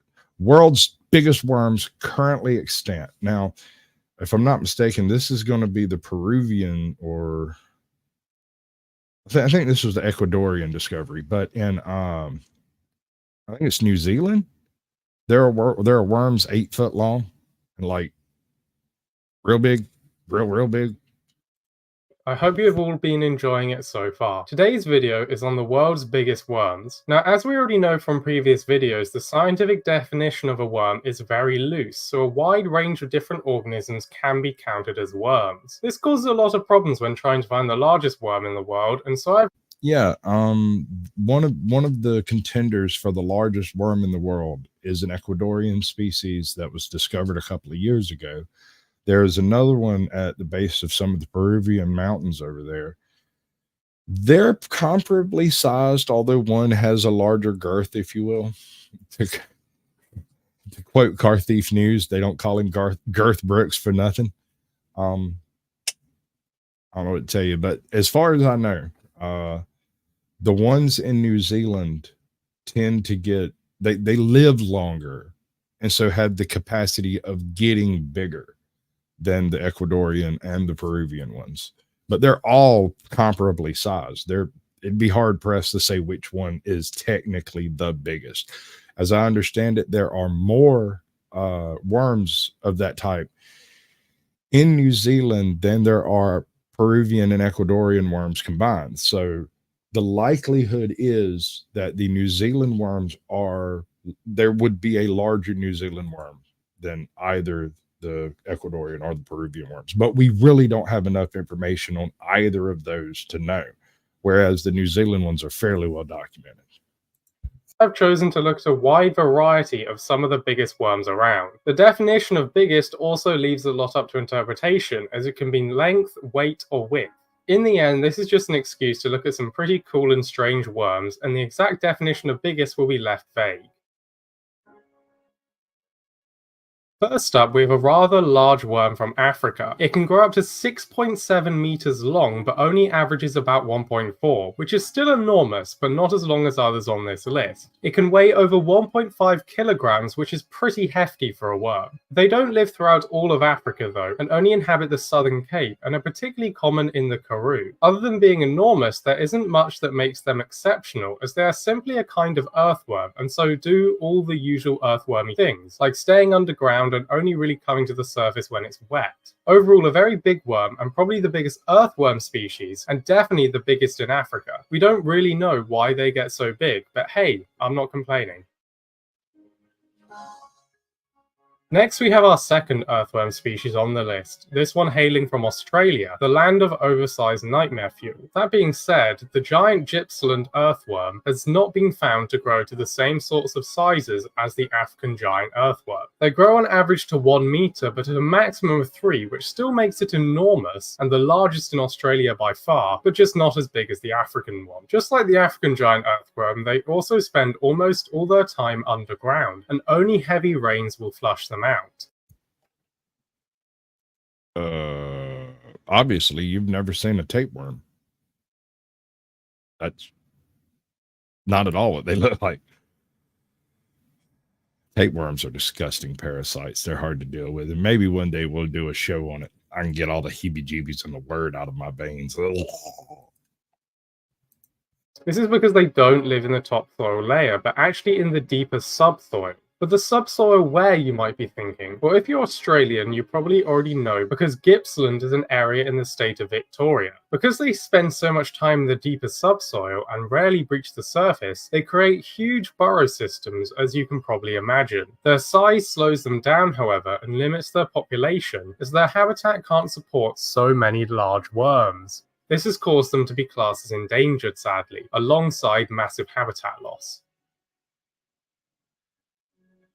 Bootlace worms are a strange entry on this list. It is a species of marine ribbon worm. Now, these worms are technically the longest on this list, but certainly not the biggest by mass. This is because despite growing to supposedly 55 meters in length, they are only about 5 millimeters in width. So really, they're basically a marine silly string. But they're still technically a very long worm. And if the 55 meters is to be believed, which I must say is a disputed length, then they are the longest animal on Earth. They inhabit the coasts of Britain, Denmark, and a bit of Norway, the North Sea essentially. Other than their extreme length, the interesting thing about these worms is their toxic mucus. They have been observed to release vast amounts of sewage-smelling mucus that is toxic enough to kill crabs.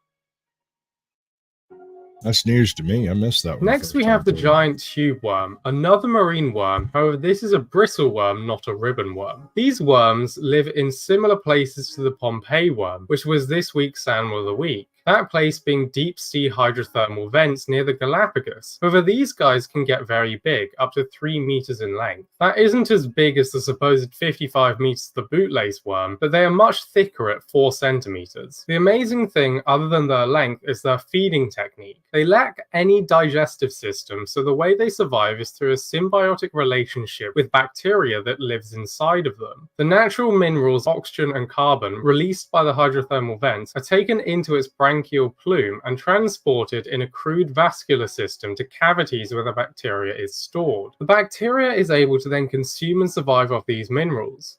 As the bacteria feed, they produce energy which is then transferred to the giant tube worm in order to live off. This is a woefully simplistic way of explaining a very complex system, but if any of you are up for some A-level biology, this is called chemoautotrophic symbiosis, and I implore you to look further.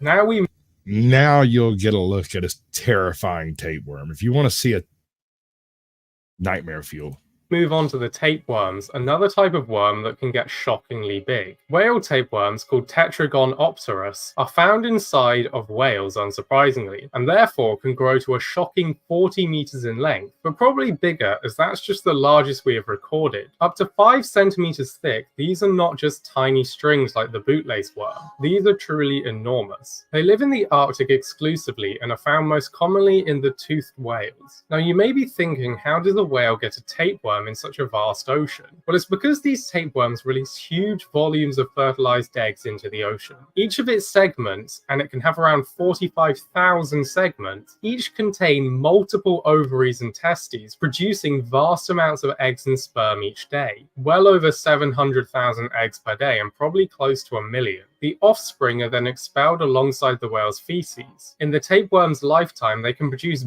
billions of offspring. But considering how vast the ocean is and how few whales there are in comparison, only the tiniest fraction will ever survive. Finally, we have the beef tapeworm, much smaller than the whale tapeworm, but these are the largest to occur in humans. Usually they're only 4 to 10 meters long, but they can get to a whopping 22 meters, which is truly horrifying. They're mostly caught from eating poor quality beef that hasn't been prepared properly, and can therefore be found worldwide due to global trade. These worms, and all tapeworms for that matter, don't have a complex digestive system. Instead, these worms are covered entirely in tiny hair-like structures called microtrichas, which allow it to absorb nutrients from the outside. Overall, it's clear there are a lot of very big worms owing to how diverse worms are. In my opinion, and this is just an opinion, the whale tapeworm is the biggest worm in the world. Owing to its enormous recorded size of 40 meters, the fact that this isn't even the maximum possible extent, and the fact that it is far thicker at 5 centimeters than the other clear contender, the bootlace worm, at a measly 5 millimeters. Now, we've just talked about giant earthworms in this video, but if you want to take a look at some smaller earthworms, click here to look at a video by my mother about the invasive earthworm species in North America and how they're devastating the environment there. I encourage you to go watch it and subscribe, as it's some very interesting content and perfect for work. We might go check that out in a little while.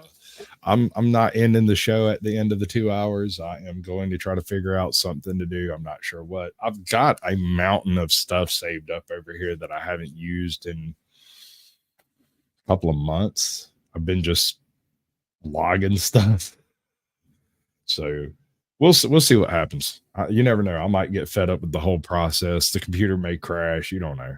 We'll see. Where's my button? Today on North 02. All right, so North 02 I've covered a couple of times on the channel, and it's mainly because he does truly excellent work. He is one of the old gurus of YouTube. And while he doesn't typically specifically look at a given animal, most of the animals that he does cover are either extinct recently or invasive or something moderately famous that was that's been extinct for a while. Kevin's just looking at it. Oh, don't get offended, dude. It's just, thank you, bud. I was just fixing to do that. Thank you, Lorenzo. Right. I'm going to be talking about the famous dodo bird. This seemingly inconspicuous bird has managed to maintain a large amount of popularity over the years. Joe It lived on a King, single welcome in, island bud. and was Good well to see you. adapted to its environment. Appreciate you coming through. Unfortunately, we know more about its extinction than its actual existence. The dodo bird belongs to the pigeon family. It and a handful of other flightless birds belong to the Raphinae family. This family contains animals that are still alive today, including its closest living relative, the Nicobar pigeon.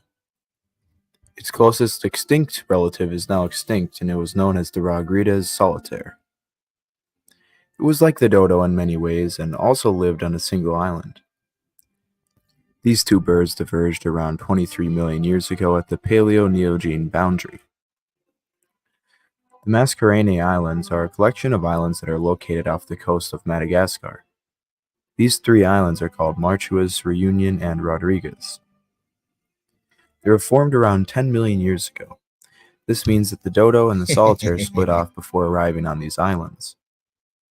They also maintained a considerable degree of flight at least 10 million years ago. These new islands were heaven for these birds. It's a pigeon. Well, I mean, it's related to pigeons, not ducks. In fact, most of the animals that are landlocked in that area of the world, the ones that have become flightless on small islands, almost all of them are derived from the same subspecies of pigeon out of Central Asia. And the closer you get to the coast, the more divergent those pigeons become. But once you get off the coast onto the small islands, the divergence goes insane. For whatever reason, they don't breed back and forth, even if they fly. So since the extinction of the dodo, a new population of these aerial pigeons, these Asian pigeons, have taken up on the island that the dodo was on. And since then, they have increased in size by like 30% or so, and no longer fly long routes. They no longer leave the island. And so it appears as though a new evolution of a dodo type specimen has already started since the possibly before the extinction of the dodo, but documented since the extinction of the dodo for sure. And there's a small school of thought out there that it's possible there may be some small island in the South Pacific or in the Southeast Asian area where a few dodo may still be alive, although most people have sent that straight out to lunch. Most people don't buy that. We ate them. But we weren't the one that caused them to become extinct, not directly. It was our ships and our tendency to eat pigs and bring rats. Without the stress of predators and with an abundance of food, they grew much larger than their ancestors.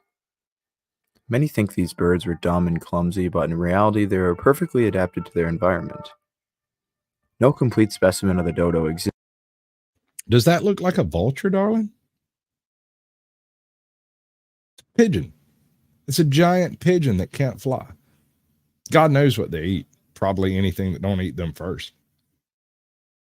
Alfred then Lorenzo, but I'm not good enough to be Alfred. Alfred Lorenzo auditor. I don't know, man. No fight or flight response. Yeah, largely. Although it was reported by some of the Dutch colonists that towards the end of the dodo's existence, that the ones that had been predated on by people, dogs, cats, pigs, rats, you name it, developed a fight or flight response, largely in the flight direction. They just ran away, right? What's up, Carrie? Good to see you, bud. Oh, yeah, fuck you. But we do have fragmentary remains as well as eyewitness accounts. Unfortunately, some of these eyewitness accounts are based on overly fed cage specimens. Generally, it had grayish-brown plumage with lighter primary feathers or tufted curly light feathers high on its rear end. New Zealand had no large predators.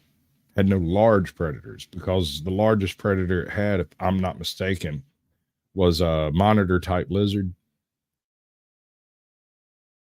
Maybe a snake. I think there's a boa over there somewhere of some type. Ajot is actually in the hospital giving birth to my child that Toe for Life is going to raise for me.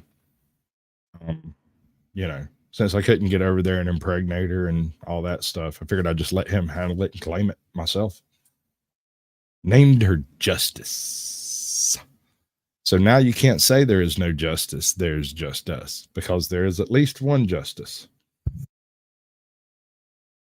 The head was gray and naked, the beak green, black, and yellow. The legs were stout and yellowish, and it had black claws.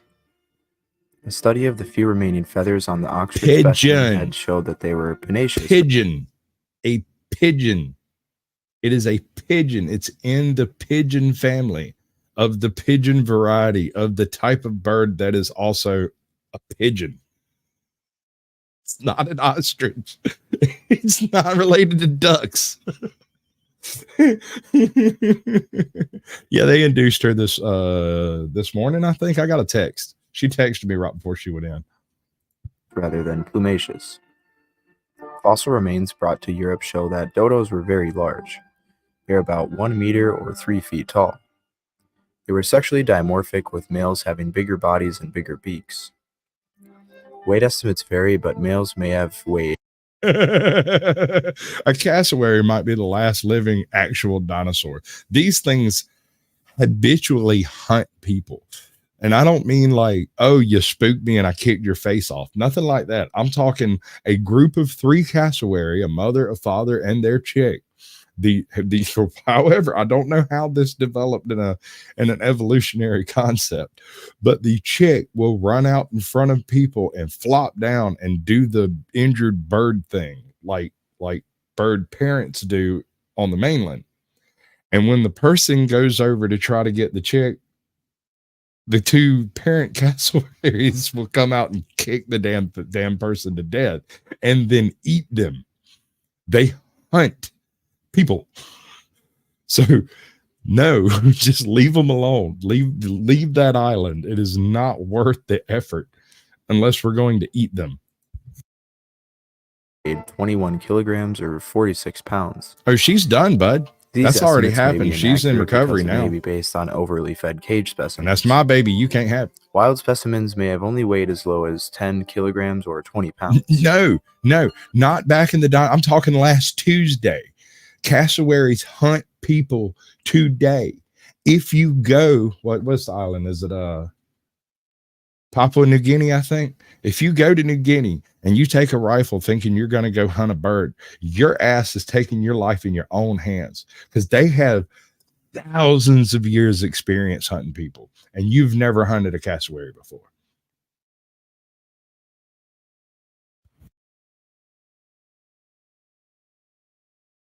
The skull was very interesting. It was much different from other pigeons. It was very robust and had a hooked tip.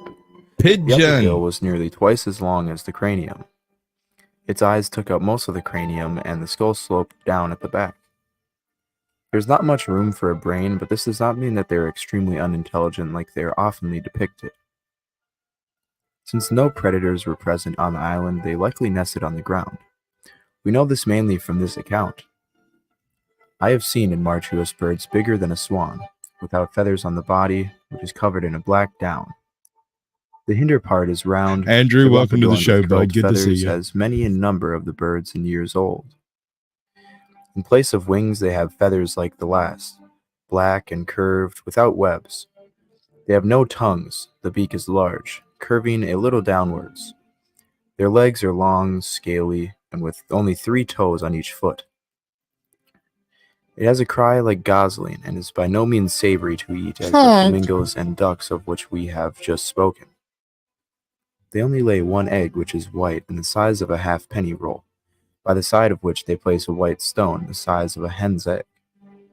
They lay on the grass which they collect and make their nests in the forests.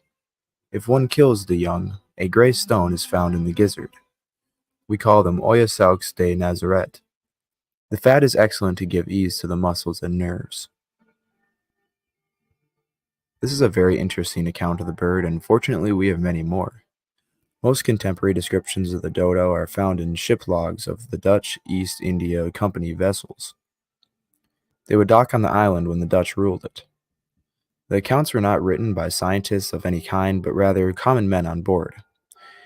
An account from Van Warwick's 1598 journal describes the bird as follows. Blue parrots are numerous there, as well as other birds, among which are a kind conspicuous for their size, larger than our... April has spoken. Everyone must now hit the button, like it, share it, subscribe. swans. with huge heads only half covered with skin as if clothed with a hood. These birds lack wings, in the place of which are 3 or 4 blackish feathers. The tail consists of a few soft, incurved feathers, which are ash-colored. These we used Fuck to you, call Carrie. Warrenvogel, for the reason that the longer and oftener they were cooked, the less soft and more insipid eating they became. Nevertheless, their belly and breasts were of pleasant flavor and easily masticated. One of the most detailed descriptions is by Herbert in a passage called The Relation of some Years Travaille into Africa and the Greater Asia from 1634. First here and only in Rodriguez is generated the dodo, which for shape and rareness may antagonize the phoenix of Arabia. Her body is round and fat, a few less than 50 pound. It is reputed more for wonder than for food. Greasy stomachs may seek after them, but to the delicate they are offensive and no nourishment. Her visage darts forth melancholy, as sensible as nature's injury in framing so great a body to be guided with contemporal wings. So small and impotent, they serve only to prove her bird. The half of her head is naked, seemingly covered with Truth be fine veil. told, it's my Her brother bill from is another crooked mother. What is downwards. up, my brother? In midst is the nostril, from which to the end is light green, mixed with a pale yellow tincture. Her eyes are small and like diamonds, round and rounding. Her clothing downy feathers. Her train 3 small plumes, short and inproportionate. Her legs suiting her body. Her pounces sharp, her appetite strong and greedy. Stones and iron are digested, which description will be better conceived in her representation.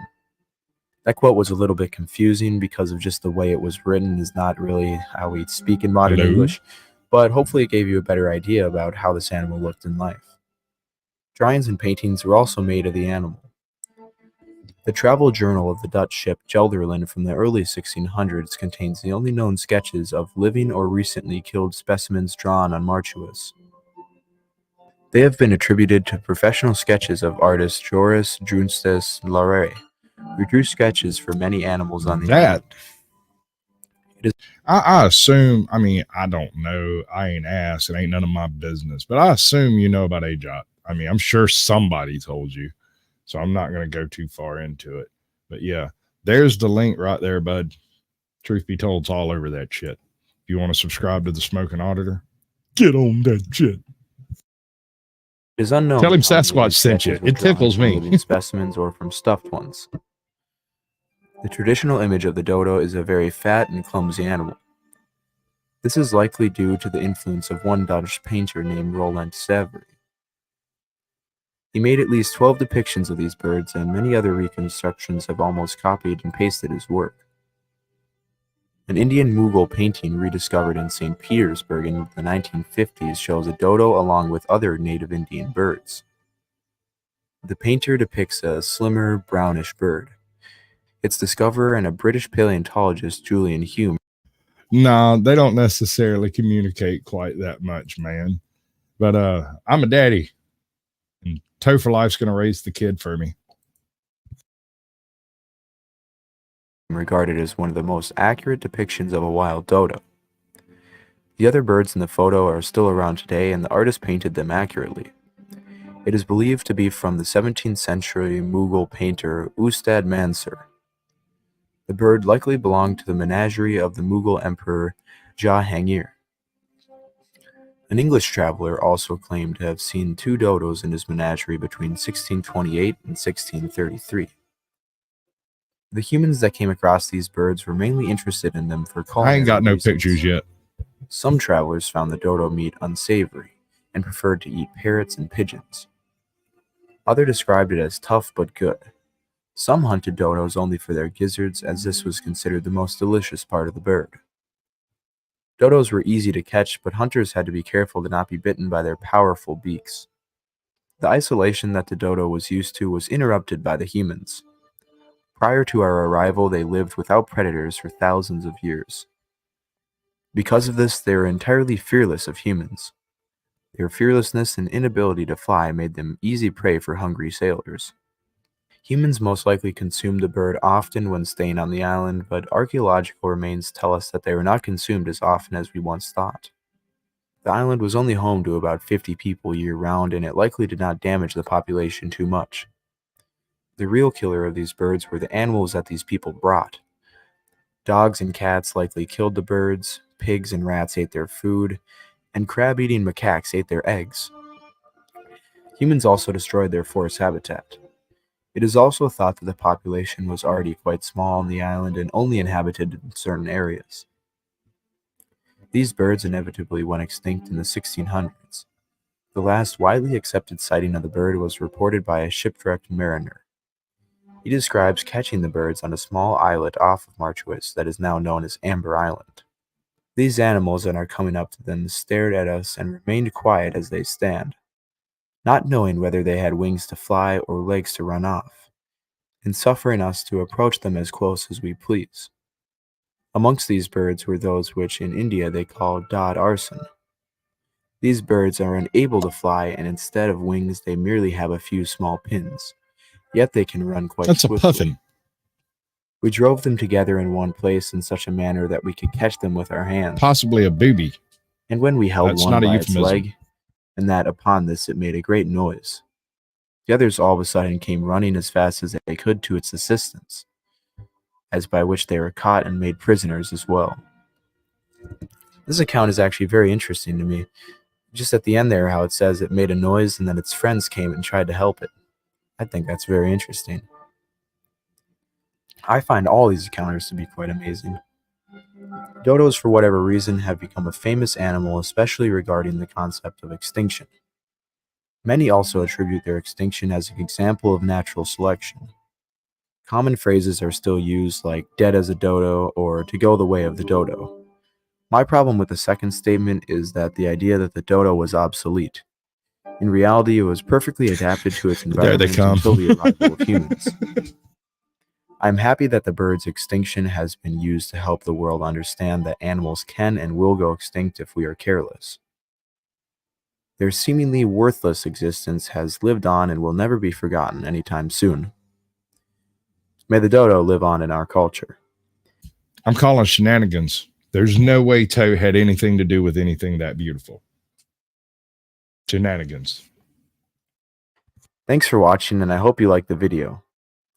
Make sure to subscribe and leave a comment down below. This is a dodo. All right. So what killed the dodo? Why are the dodo extinct? Was there a particular event that did it? Now, we know that humans ate them. We know that you could walk around and basically club them on the beach with no effort whatsoever. And we also know that when the Dutch landed, they inadvertently brought rats, fleas, various other parasites. They also intentionally put pigs on the island.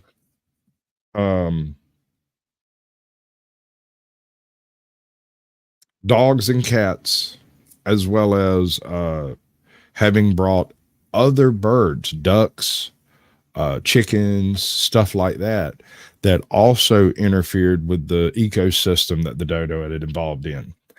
Once all of this was in place, the extinction of the dodo was utterly inevitable.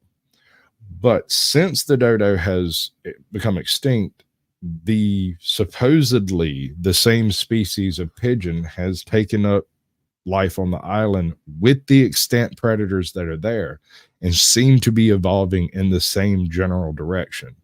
They've become larger, fluffier, fattier, they fly less. They're still technically mainland pigeons, but they are on the way to becoming flightless birds. But these will evolve, supposedly, the necessary cognitive capabilities to survive with the predators that are currently extant on the island. So, yeah, hopefully, or maybe not. I don't know. Do we want a new dodo? I couldn't tell you. Did that get up there? Yeah, okay. Most people were taught that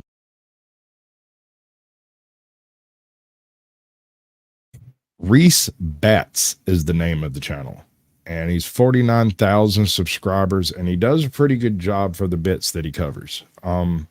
I like his visuals. His sound is decent. I mean, I've heard better, and I've heard much, much, much worse. Hell, I've done worse. He covers the topics that most people kind of skip over, whereas North02 covered a tidbit of those topics. He kind of touched on the pigs and rats and cats and stuff. He didn't really go into detail on it. This dude does much shorter videos in general. I can remember how to do it. Uh-oh. Yeah, this thing's probably going to crash here in a bit. These birds disappeared because they were physically and mentally quite slow. And if you believe this, you have been lied to. The real reason they went extinct has a lot to do with evolution. If we go back 140 million years ago, this part of land broke away from Africa and soon split up into Madagascar and India. India decided they didn't want to be anywhere near Madagascar anymore and shot up into Asia at the ultra-fast speeds of 16 centimeters per year. According to my calculations, that's about 2.5 million times slower than this garden snail. This was so fast that it formed an underwater mountain range called the Mascarene Plateau. That is true. A couple mountaintops peaked above the sea, creating some islands, including this, and this. The entire dodo population lived exclusively on the island of Mauritius, but they aren't there yet. Honestly, nothing is, just a rock at the moment, but not for long. Transported by the strong ocean currents, some gusts of winds, and a couple Ubers, many plants made their way to the island, and it didn't take much time before the island was covered in greenery. Unfortunately, though, there were no animals yet. You see, animals have a much harder time traveling 1,000 kilometers over open ocean. I mean, unless you're this guy, it's kind of hard. But there are some animals that can manage it. Birds. Due to the overpowered ability of flight, there is no corner of Earth that is safe from these flying fiends. Even the tiny island of Mauritius was occupied by an ancient relative of the pigeon around 4 million years ago. What these birds discovered was an island paradise, lush with trees fostering a multitude of fruits and nuts, with a distinct lack of predatory animals. So of course, these pigeons were like, hey man, let's just stay here. So they did, for 4 million years. Due to the wide availability of food on the island and the sheer isolation it had from any other land masses, except this, the birds gradually grew much larger than their relatives on the mainland due to a phenomenon known as island gigantism. They also went from having small sharp beaks best suited for eating small insects to huge claw-like beaks to better gobble down as many fruits as possible. The birds grew from only 15 centimeters tall to nearly a meter tall, making them the second largest animal on the island, just after the tortoise. This brings us to factor 1, the 4 main factors that influence the extinction of the dodo. Meet Steve. Steve is a dodo. Hello. Due to Steve's weight gain and his stubby little wings, he completely lost the ability to fly. Behaviors like fleeing from danger was once necessary for Steve's great-grandparents to escape predators, but due to the lack of any sort of predator on the island, he didn't need to fly or run away from anything. This caused a big problem. Not only could Steve not physically run away from anything now, but over millions of years of having no predators and practically limitless food, he had literally forgotten the fight or flight instincts that helped his ancestors survive. The fearlessness hardwired itself into Steve's brain, making him literally just not feel fear. You could show him whatever the hell this thing is, and he would sit completely unfazed. Steve had the defense stats of a vegetable, but as long as he and his buddies remained completely isolated on their island paradise, they would be completely fine. Uh-oh, it's Europe. Well, actually, the first people to arrive were probably the Arabians, then the Portuguese, but the Dutch were the first to actually settle on the island. And although the Dutch were known for walking up to the dodos and beating crap out of them, they weren't the real problem. It was what they brought with them. Cheese. No, the Dutch brought many animals, including dogs, cats, rats, and even monkeys. These animals had found a predator's paradise. There were literally giant... Mine. I was on a live stream one night. There was like 10 or 12 of us up on panel, and I can't remember who it was that said mine, but the very second they uttered the phrase mine, everyone on panel started yelling mine. It is ridiculous. Walking meatbags that just roamed the island, didn't run away from you, and they would leave giant yummy eggs just laying around. Imagine you're a dodo, just, munching some Sidoxylon grandiflorum. You turn around, and there's a monstrous looking creature sat right behind you. Oh, hi. Steve was pretty screwed. Not only were there savage dogs ripping them to shreds every chance they got, but rats were literally spawn-killing the dodo eggs that were littered across the island, meaning there was no way they could repopulate. The situation was... April, if you're not trolling me, you've missed a hell of a lick.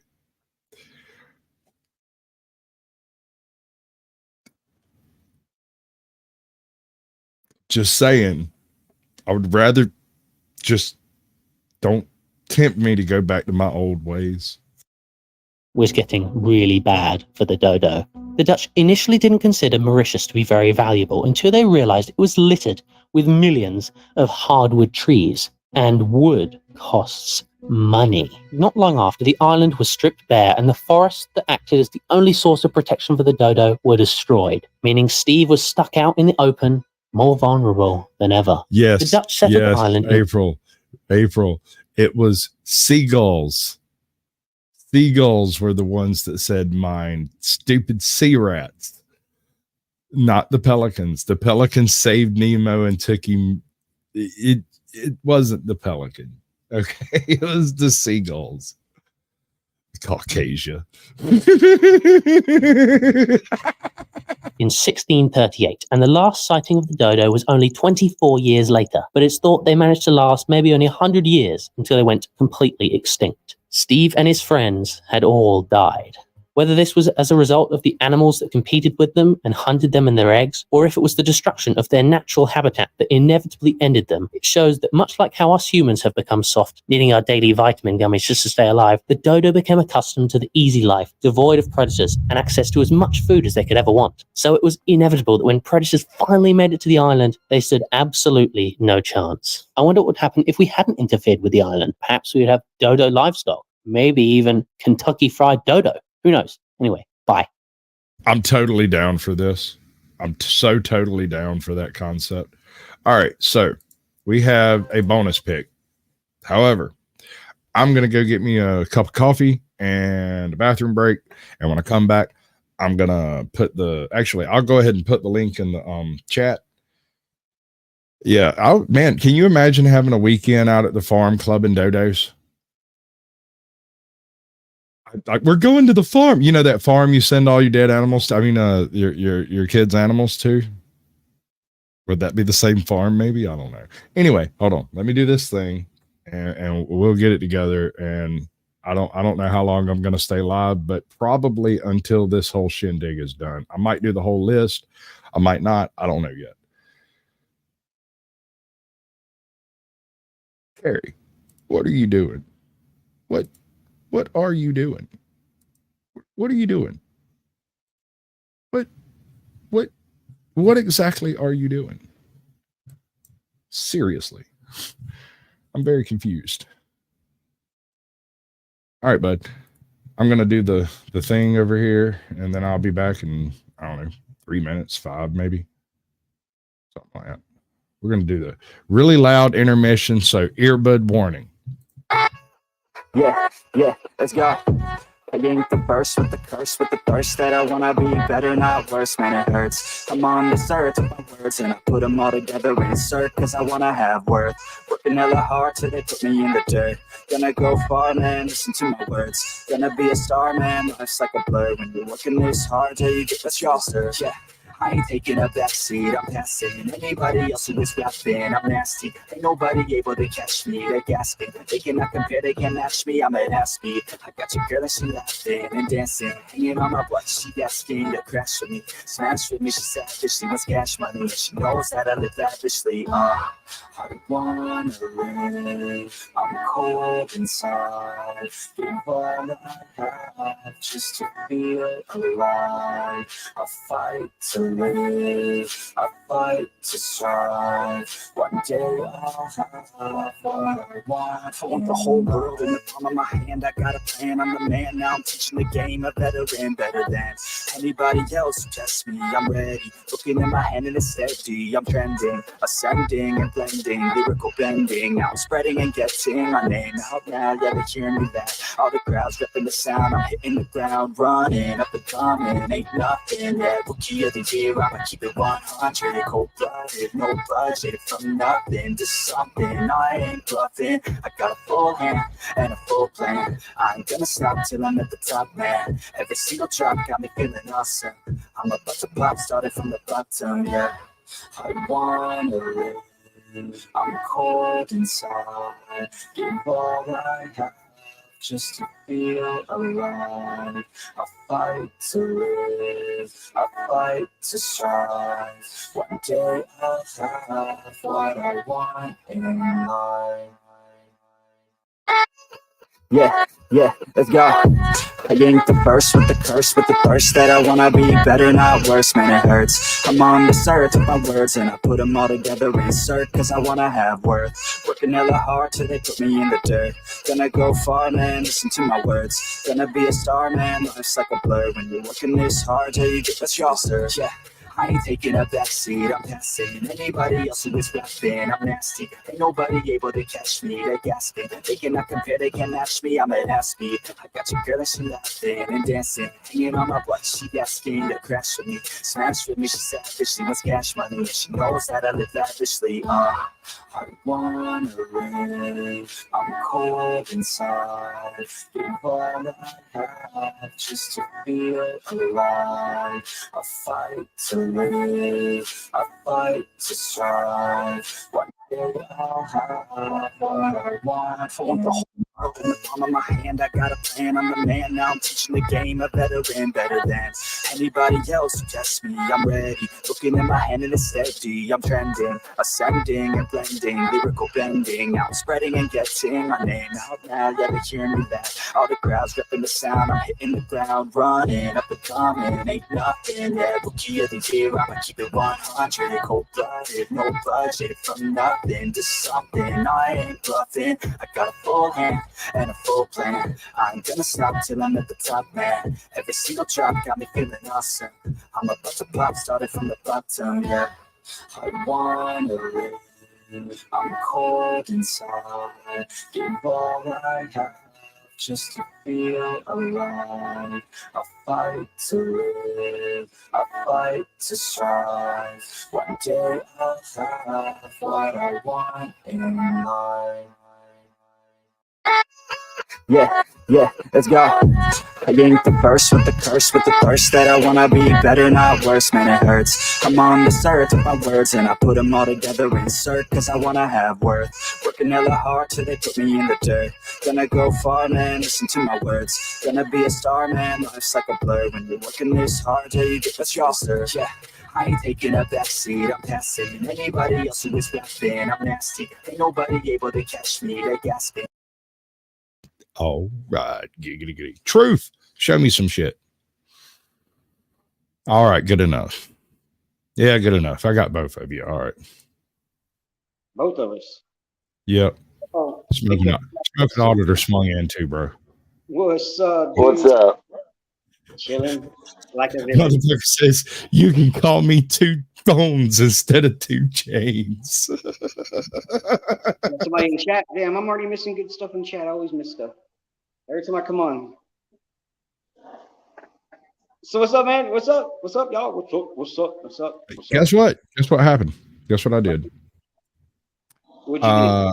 In my absolute ignorance of YouTube in general over the past 3 months, apparently I surpassed some of the things I needed to become monetized and didn't notice. They didn't send you I didn't ask for one. If you ask for one, if you're like, hey, email me when I get monetized.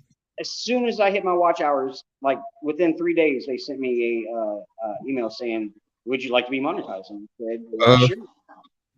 Well, they've got like various tiers of monetization now, and you can like get in on like tier 1, tier 2, tier 3. I'm not sure how that works. Yeah. I'm gonna get together with you backstage one day, and maybe you can explain some of that trash to me, because I don't want to do it right now. We're gonna go on with what we're doing. Yeah. Well, I know that they do the different stages in the like how many subs you have when you can go live, like a different amount of times each time. But as far you have as, to have 50 subs to go live. I think they did drop. You have to have 500 subs to monetize, and you have to have at least, I think it's 2,000 hours for tier 1, 3,000 hours for tier 2. Apparently, Captain Curmudgeon had the view time months ago to be able to monetize, maybe even years ago. I don't know. He never mentioned it before, and I was like, let's see if we can change that. And he just kind of scoffed at me, and And I badgered him for a solid 2 weeks to do a parody song for me. I wanted at least one. He's like, well, what do you want? I said, I don't know, man. What the fuck kind of music do you do? Pick one. Make a joke out of it and do it. I told him, I said, I'll do one if you'll do one. And I did Alex Jones Does Mississippi Squirrel Revival. And it was almost 2 months before he uploaded his parody song. And his first one did well, but not great. And then something really weird happened. Right after he uploaded the second song, which was the one that blew up, the Cap and Squatch boxing thing that we did like 5 months ago suddenly starts picking up views for no explicable reason. It picks up 50, then 100, then 200. And people, it's not just views as in people going in and clicking it and leaving it. People were watching it, all 2.5 hours of it. That's good. And that's awesome. Time hours up. Mm-hmm. So allegedly, if you become monetized, YouTube pushes your videos more. Right. And these things may all be related. But he did a parody about the cocaine scandal in the White House. Yeah. I don't remember the name of it. I shared it out, but he did this thing and it was hilarious. It was the most hilariosity, man. I loved it. It was great. And turned out he forgot about the agreement to do a parody song. He completely forgotten about it and later decided to do it on his own. Yeah. So what I told him is we're going to do a whole celebratory stream Sunday at 8 p.m. Eastern. And we're going to do this whole thing. What was I saying? Shit, I forgot what I was saying. Fuck. Oh, I read what sharing my link. I read what Carrie wrote, and I was wondering what link he shared on Discord, and I'm curious now. I'm not going to go check till after. When we go backstage, I'm gonna have to go onto the other phone. I'm gonna have to send you some stuff, dude. I've been binging the last couple of days on this UFO stuff, and it's pretty surprising stuff, man. And Right. I'm surprised some of the stuff I'm seeing and what's being exposed, and that's a whole other show, man. That's a whole other show. Okay. Yeah, no, we'll get into that, but I want a good month after this hearing and everything for everything to come out and digest and bubble down. You know what I'm saying? I want to be able to get a good look at all the stuff, form my own opinion. Because here's my opinion currently. There are 2 stories in the news. 2. For almost a week. The only 2 stories in the news is aliens and Trump indictments. Yep. So when you go looking for news, all you find is aliens and Trump indictment, which makes me wonder what the hell's going on that they're not covering. What exactly? I mean, there's always a bigger picture, and they're extremely distracting everybody right now. It's every other day. One day it's Trump, one day it's Biden. One day it's Trump, one day it's Biden. You know what I mean? And then to throw the aliens up in the mix. That's why I put in the chat earlier. I was like, man, these from what I'm seeing. Slow state. Welcome in, bud. There's I think, and I'm not a paranoid person. I believe that there's UFOs and aliens and stuff, but I believe it's. I believe there. Hold on. I believe there are aliens. Yeah. I believe there is life in the universe not directly related to us. I believe it is possible it may have reached intelligent stages. I have yet to see anything break the laws of physics. That's the issue I have with aliens showing up and talking to us. Right. Physics. Nothing we can observe breaks physics. Right. Well, I mean, there's still just the little bitty trickle of videos of people recording stuff in the sky. But what you're talking about is like concrete, where like an alien walks up to somebody and says, "Hey, Earthling, how they come in, you know what I mean? Your leader. If they show up and say, "Take me to your leader," and they march Joe Biden out there. All right. Yeah. So what do we do? All right. Hypothetically, the aliens show up tomorrow, say they want to overthrow our leadership, and half of America signs up to join. How's that going to go over with the aliens? It's like we want to throw down your leaders and take over the world. Half of America goes, okay. It can't be no worse than Biden, right? Well, I mean, we already know that they're there. I mean, since even like, a few days ago, the government exposed that they are out there. But pay attention to the world and the way that we live our lives routinely. Flow state. Even though the government says, yes, they're there now, nobody's life has changed. Nobody changed their work patterns. Nobody changed anything that goes on in their normal life because we already knew they were there. They're just confirming that they're there. But yeah, the concrete evidence is, I believe, is where it's going to make it's all hearsay at this point until, like you said, there's physical proof. Let me cover a topic here that is ancillary to the alien question. Are you familiar with the Groom Lake facility? No, never heard of it. Area 51. Yes. Yes. Area 51 is what? Research and development. Is it? Supposedly. Is it? Oh, no, not supposedly. It's not at all. Area 51 doesn't exist according to the federal government. Area 52 also doesn't exist. However, so much stuff has been trumped up over Area 51. If there is anything in that place that's actually top secret, I would be surprised. The Groom Lake facility was built to be super underground, top secret, a legitimate gun base. You know just as well as I do, it's all underground. It's all under the ocean. Everybody knows, these spacecrafts taking off from the ocean. It's all underground and underwater. Area 52 is a totally separate Groom Lake style facility that's 300 miles north or east or whatever of Area 51. It is merely another section of random desert that has a little bit of radioactive fallout on that the government bought and supposedly never made use of. But unlike Area 51, it doesn't have a super secret airstrip. It doesn't have a super secret underground base. It doesn't have a super secret, Marines and MPs patrolling the base. It doesn't have undocumented people entering and exiting it. No one enters or exits Area 52 as far as anyone knows. That sounds like a much better place to search, in my opinion. Yeah.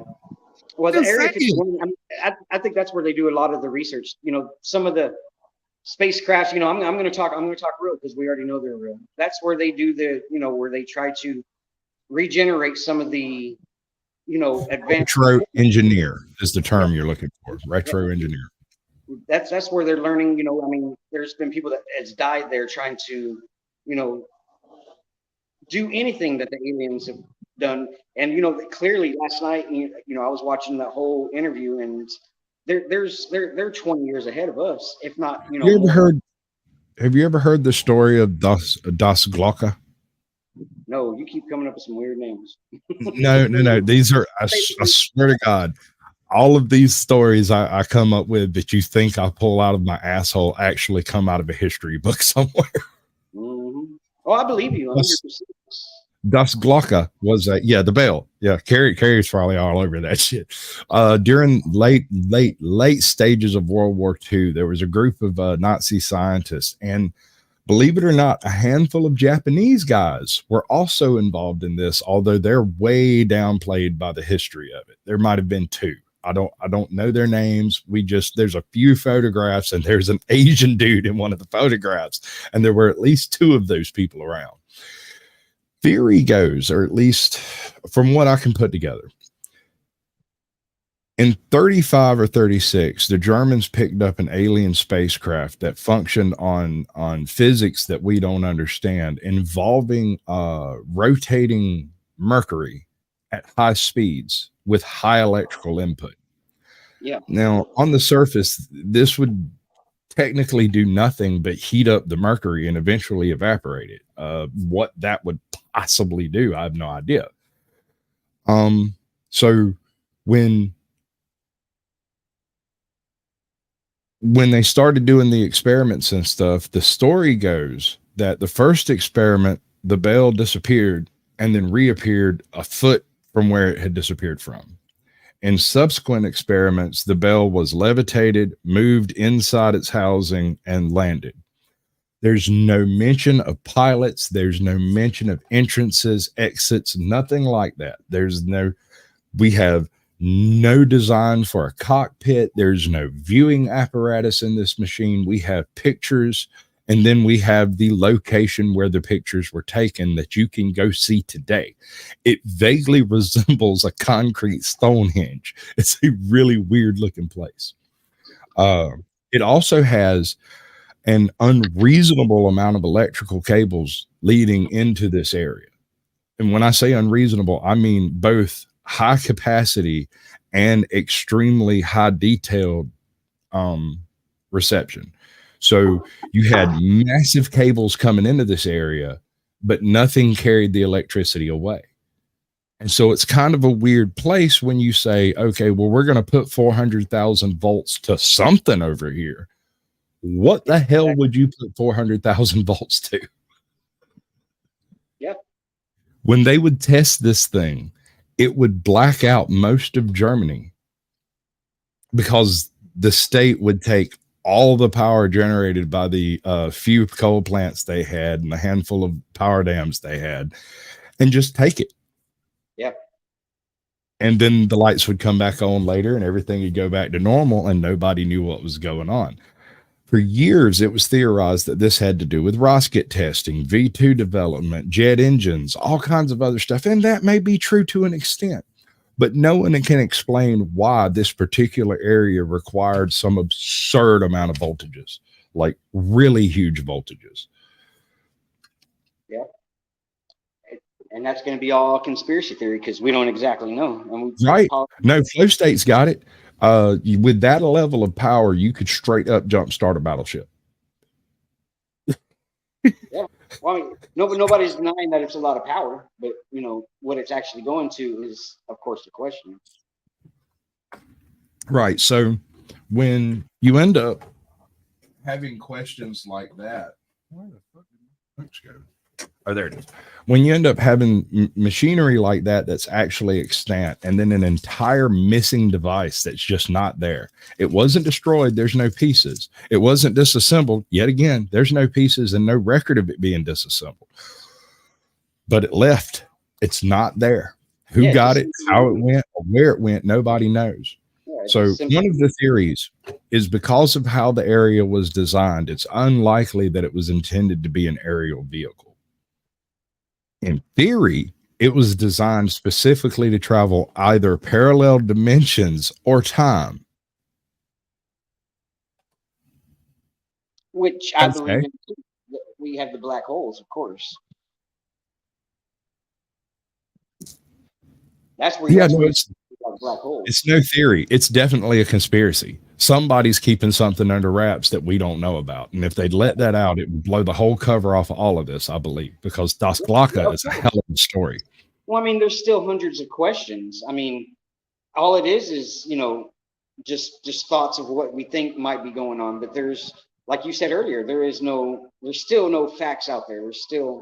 There's power going to this place, but there's nothing to show for it. Or yeah, there's aliens, but there's still just nothing to show except for a couple of little small videos that people catch on their cell phones, and people are debunking everything left and right. And I want proof. I mean, if there's not, I want proof. If there's just no I either want to meet an alien or eat an alien. I'm not real picky which way that goes. But then the question comes up: do we walk by aliens every time we walk down the city street? Are we talking like some serious, like heavyweight? I mean, like straight up, what do you think they look like? I mean, it's 50-50 from what I'm seeing and hearing. They look just like us.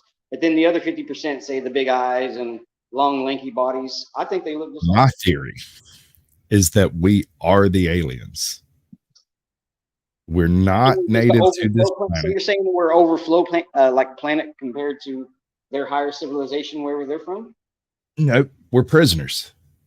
We were stuck here for some amount of time to get over whatever it was that we got locked up for. Prison planet. They have been observing us for the past 10,000 years, waiting patiently for us to develop a cognitive ability to not kill each other. But that's what we're doing.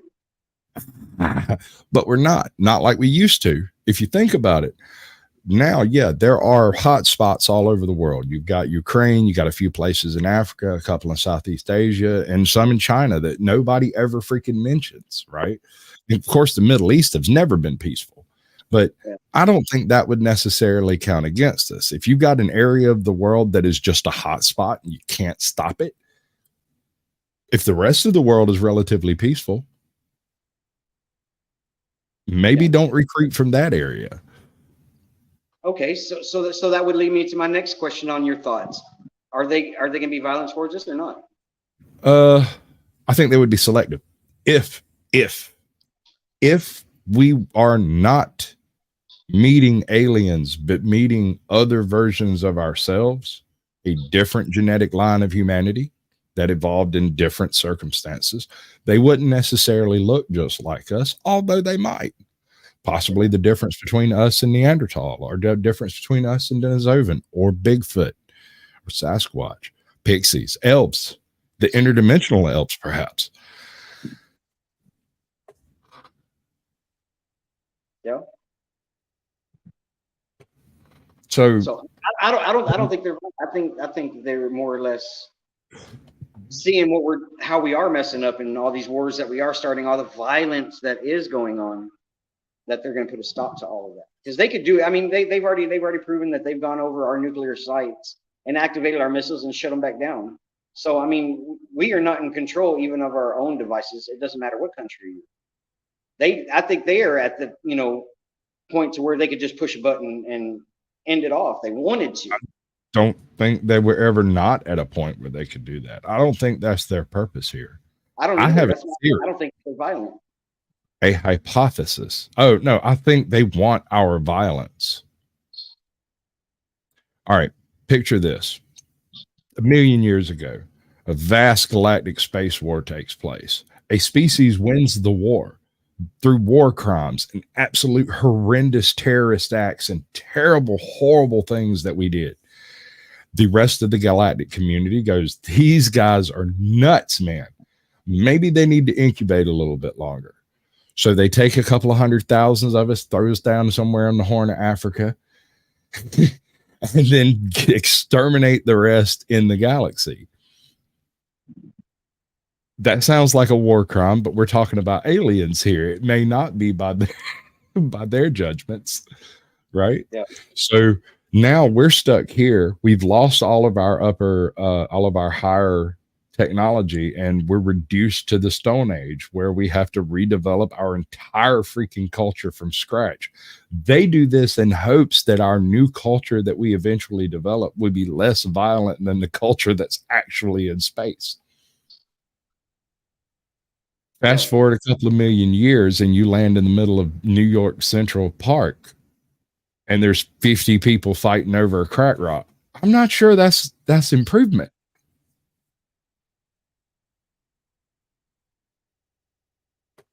I don't think it's improvement. Yeah.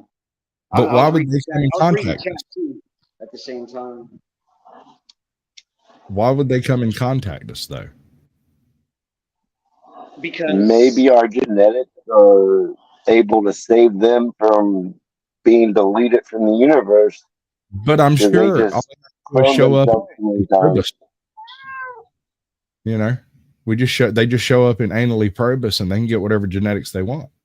They don't have to actually reveal themselves to us if that's what they're after.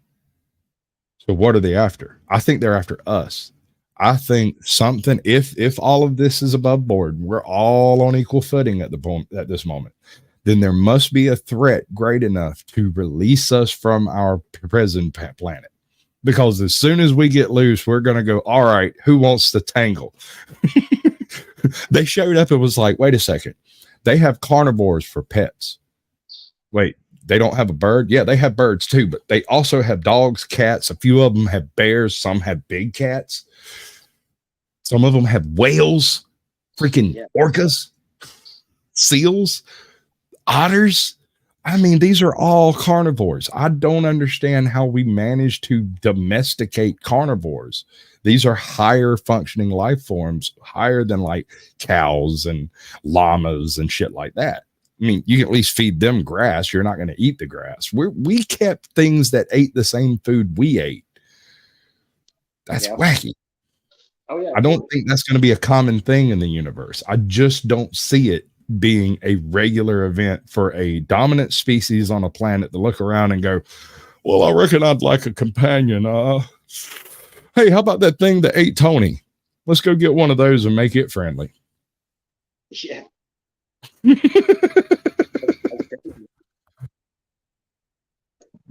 Imagine the first time they encountered a cat.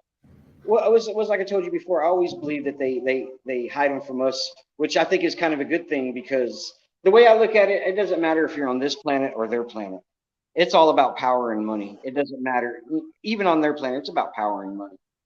And we get our hands on their power source. Look at all of, like, you got to figure. Look at all the jobs lost from all the oil refineries, all the gas stations, all of everything. I can tell you one thing that I'm absolutely absolutely positive of. Hold on. I can tell you one thing I'm absolutely certain of. They did not come here for our ability to make power. No. They aren't here for our fossil fuels. They're not interested in solar. They don't want our wind turbines. They're not after our cars, airplanes, tanks, none of that trash. Nope.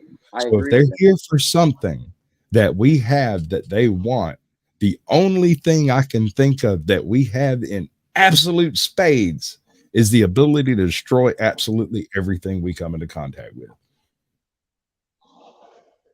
That could be useful in the right circumstances. Yeah. Here's a thought. Maybe they're here for us because they need numbers for soldiers. That's what I'm saying. Higher civilizations don't mate. They just have one or two offsprings to replenish. That actually makes a bit of sense. But even then, when organisms reproduce, eventually they die. Organisms that don't reproduce in the standard fashion live forever. Perhaps they've evolved to a point where their individuals are almost immortal and very, very rarely reproduce. And now they're facing a threat they don't know what to do with. So what they need is something that is conscious enough to not attack them, but with absolutely no moral scruples for fucking shit up. We're going to be nice to you. Y'all protect us. We can work that. That'll work.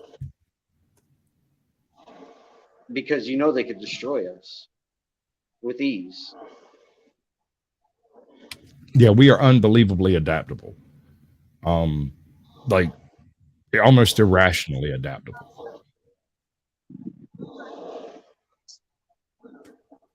But what I've noticed is we pulled back from every situation that's ever been thrown at us. Every single one. Here, let me do this. I've been trying to get this shown for a couple of shows. What's the name of it? Oh yeah.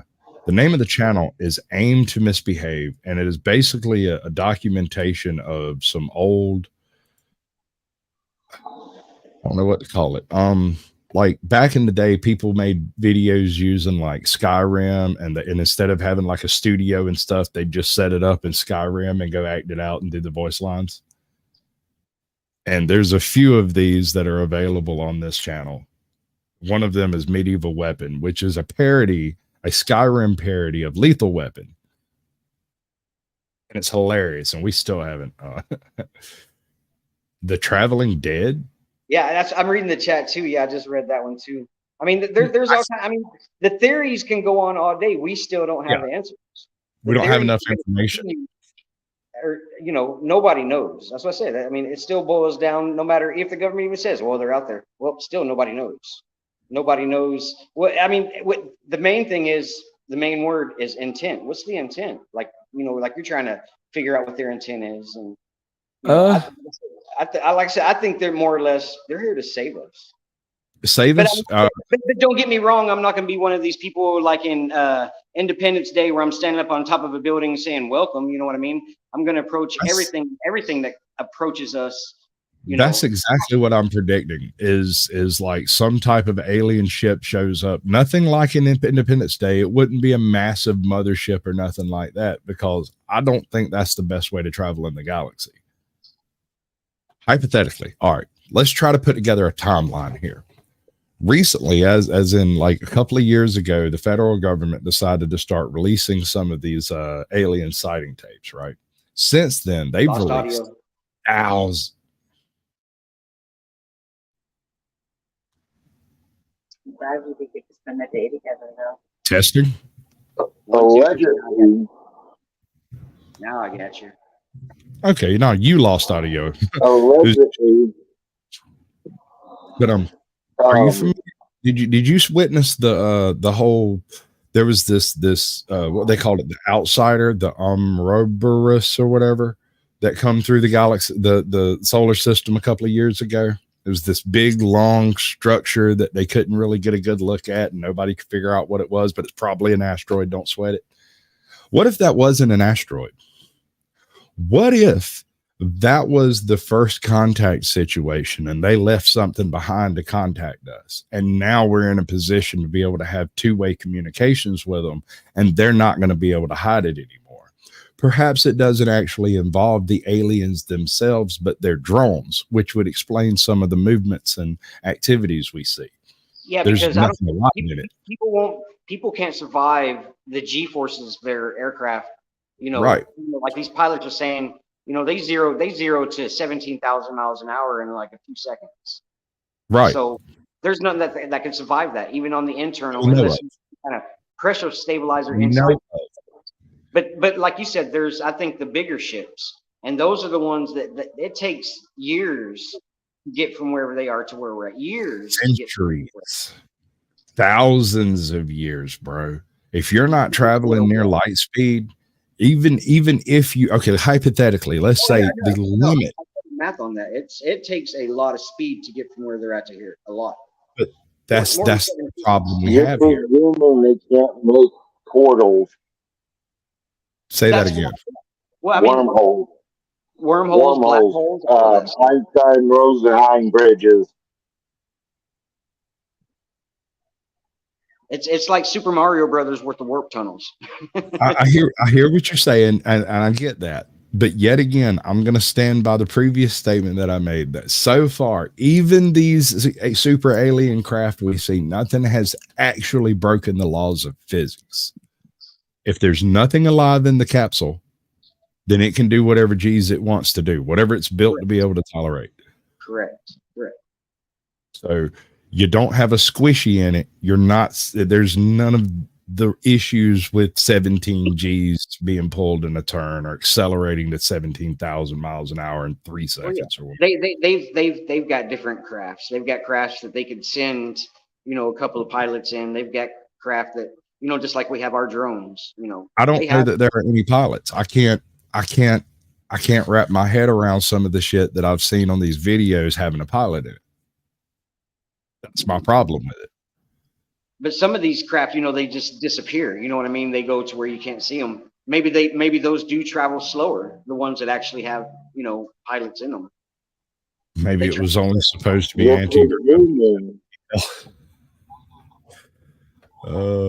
accident left the L drive. They're silent. You can't hear them. Themselves inside of them.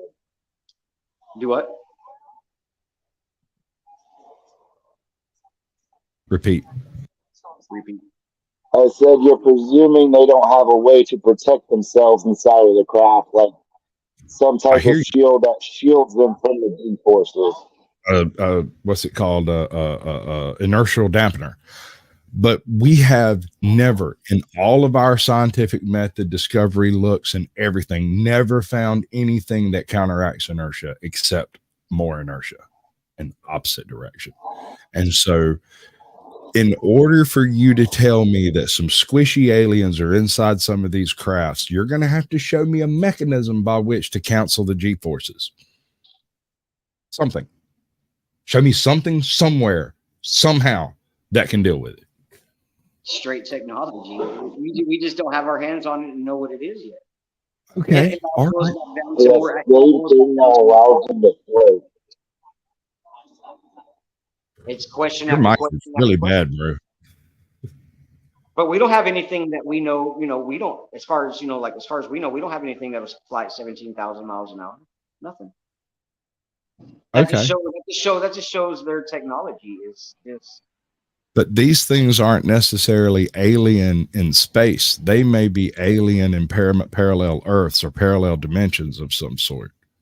We might be dealing with a higher form of cognitive life or possibly a parallel type, like an analog dimension where maybe the physics are slightly different and faster than light travel is possible.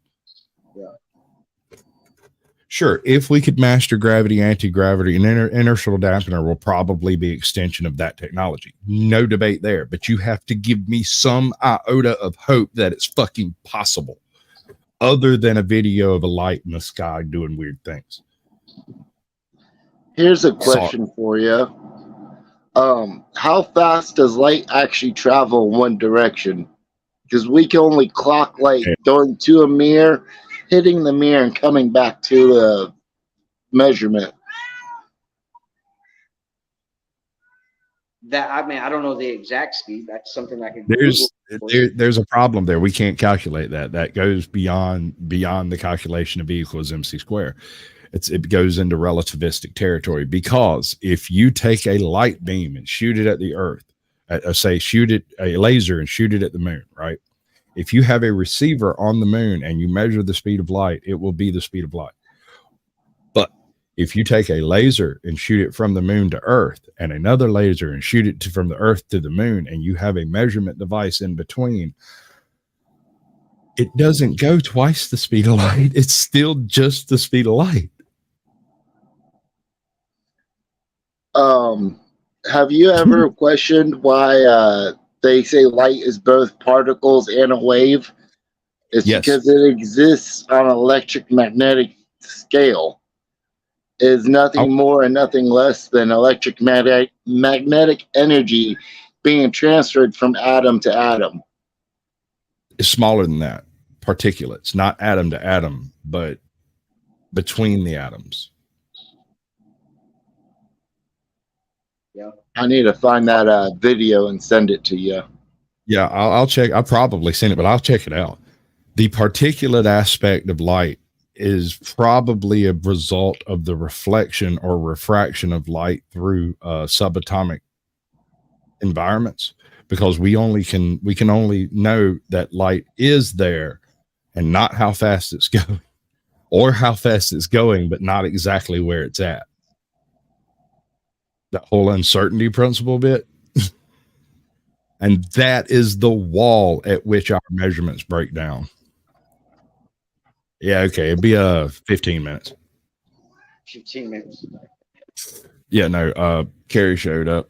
He obviously doesn't want to be on panel. I don't know if y'all can see who he chose. I forget what the hyper supernova it was that caused it, but we just recently were able to have some scientific data to prove that gravity actually travels roughly at the same speed of light. Yeah, no. In order to measure any effect, any legitimate measurement of a gravitational wave, you have to have two objects of sufficient mass, sufficiently far enough apart for one to be affected by the wave before the next one is affected, so that you can measure the distance between them. Does that make sense? Because these things aren't moving in the sense of movement. Oh, you want to come up?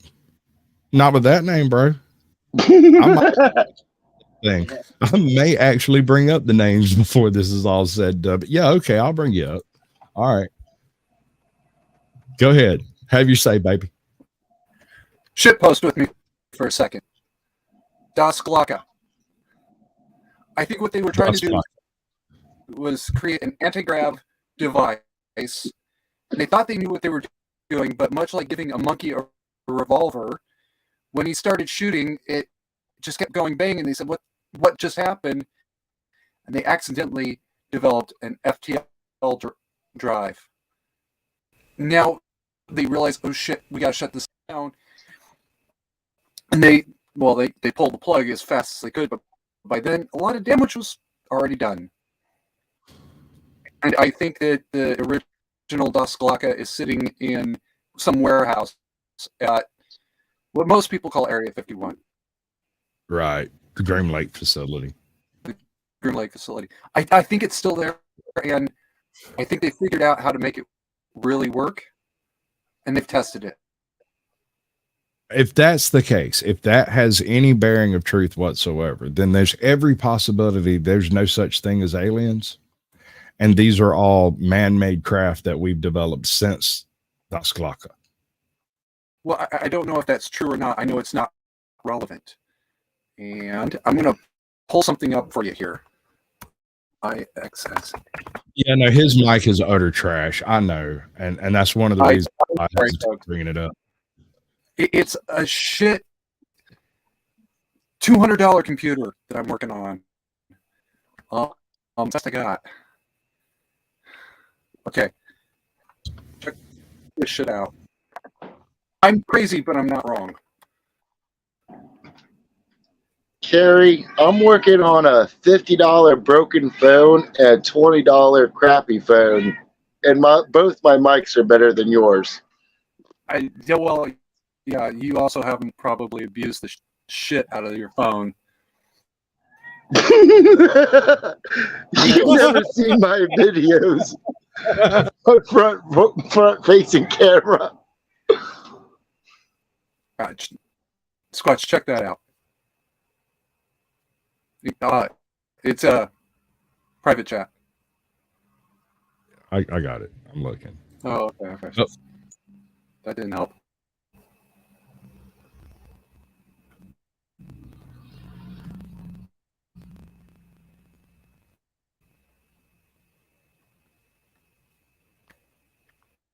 Bro, are we discussing superluminal crafts designed by NASA? By Harold G. White? It's real. I think it's real, and it's made a round trip. As an observation, the picture that it has, the drive systems look like the capsules. The Tic Tacs. The drive system looks like a Tic Tac. That's not the only reason. Actually, the drive system is those big ass rings. Let me try that one. Let me try that one again. I can get you a decent picture. I kind of have an issue with using that type of link system. I can't use it in my stream. Fuck it. We'll get it. We'll deal with it. Now hold up. Just, I can do a lot better. Hold that thought for 10 minutes, and we'll do it backstage. Can I say something real quick? I just had a crazy idea or thought.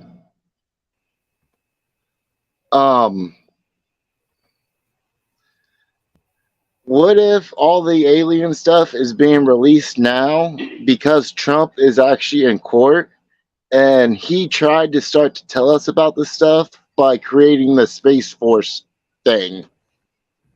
Extension of the army. Makes a load of freaking sense to me. And here's why. Why would you create a Space Force? All right, a president takes the Oval Office. He sits down. They come in and they debrief him on the circumstances, right? This is what you need to know, and this is what we figured out, right? So he turns around and goes, well, shit, maybe we ought to have somebody up there dealing with that stuff, and creates the Space Force to literally have space cadets. Now, if I was in school today, I would definitely be trying to be a space cadet. I tried real hard when there wasn't a Space Force. I'm halfway there.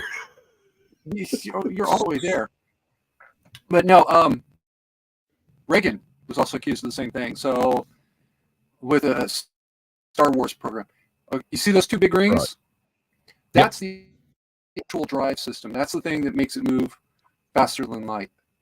I would like to turn this on its tail and then point out the fact that if you remove the internal structure and put a skin over the outside, it would look just like the bell. It would. You're not wrong. Hashtag just saying though, yo. In fact, this picture, well, another one like it. It's the reason why when I first saw that, I said, "Wait a second, that thing must really exist." The Germans did it in the 40s. This thing must exist, guys. You want a better picture? Panels? Hold up. I'm working on something. We this is a rendering. Now we don't have the full on shit. That's it. Full on doohickey. That is the closest rendering we have, one of the closest renderings we have to what was Das Glocke. And then we have this thing.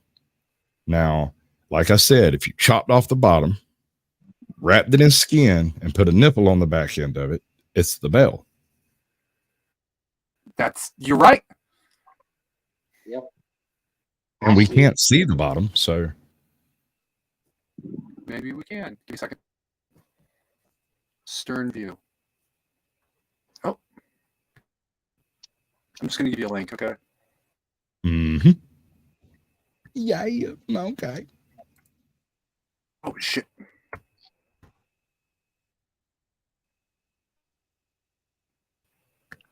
Yeah, I think that they were trying to create an anti-grav device with the bell, and when they started it up, they said, "Oh shit, this is not what we thought it was." What the hell just happened?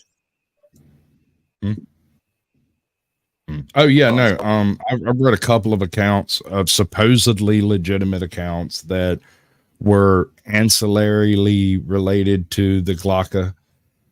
Oops. And one of those stories had to do with a guy who was responsible for controlling water entering and exiting the facility. He said it was one of the strangest jobs the Nazis ever had him do, because his job was quite literally to turn a valve off and then wait until they called him and turn the valve back on. And that was it. So for some reason, the facility had to be denuded of water before they activated whatever it was they activated. That was just one feature of the story that came through to me.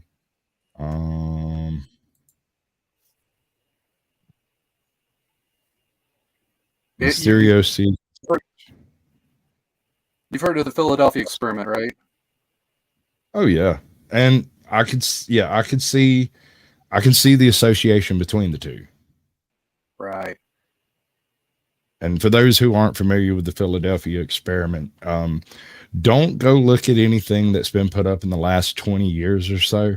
You would do better going to like the Wayback Machine and finding old stories about the Philadelphia experiment, because the government has released a whole bunch of ancillary information to the Philadelphia experiment that tends to point in a slightly different direction, if you will. And the original story from it was absolutely absurd. Apparently, or at least the story goes, they teleported a ship from one location to another through the utilization of an insane amount of power, like a truly unreasonable amount of power. Well, the difference being the Philadelphia experiment was just a story. Das Glocke actually happened. Right, and I think that the experiment of Das Glocke was transferred in spirit. The concept of the whatever was going on over there was expressed through the story of the Philadelphia experiment. The loose concepts, the mental floss, if you will. Yeah. All right. Anybody want to say bye before we go? Because we got 2 minutes and I got time for everybody to have a say. Truth. What's up, everybody? No, yeah, I'm good. I just sent you a link just now, and yeah, I saw that. I want you to. We got to watch that. I got to get your opinion, but No, Yeah, I thanks get to it. all the leaders and all the cop watchers out there. Much love and respect to all y'all that are standing up for people's rights. And much love to Caucasian Sasquatch for having me on his show tonight. Word, baby. Anytime. If you get something that on your mind that you just want to do a show about, call me the frick up and we'll set it up. Yeah. All right. Carrie, your turn. Tell them all what it is. Hi, I'm Carrie. I'm the troublemaker. That's about it. All right. And Smoking Auditor, you got anything to say to the peanut gallery? Yeah. Question everything. Only trust those who have earned your trust. And good morning, good evening, and good night from Ohio. Magnificent. All right. I'll be back with y'all in just a minute. Ladies and gentlemen, you have reached the end of the program, and we will go out just like we came in, calm, cool, and collected. Sorry. Good news, though. We're going to have to move the party somewhere a little bit more private, but you're all invited. Lorenzo will give you the details. Yeah! Hey, she was a cutie in a sundress. I told her I just had to confess. I got a crush on you, darling. Them long tan legs got me falling.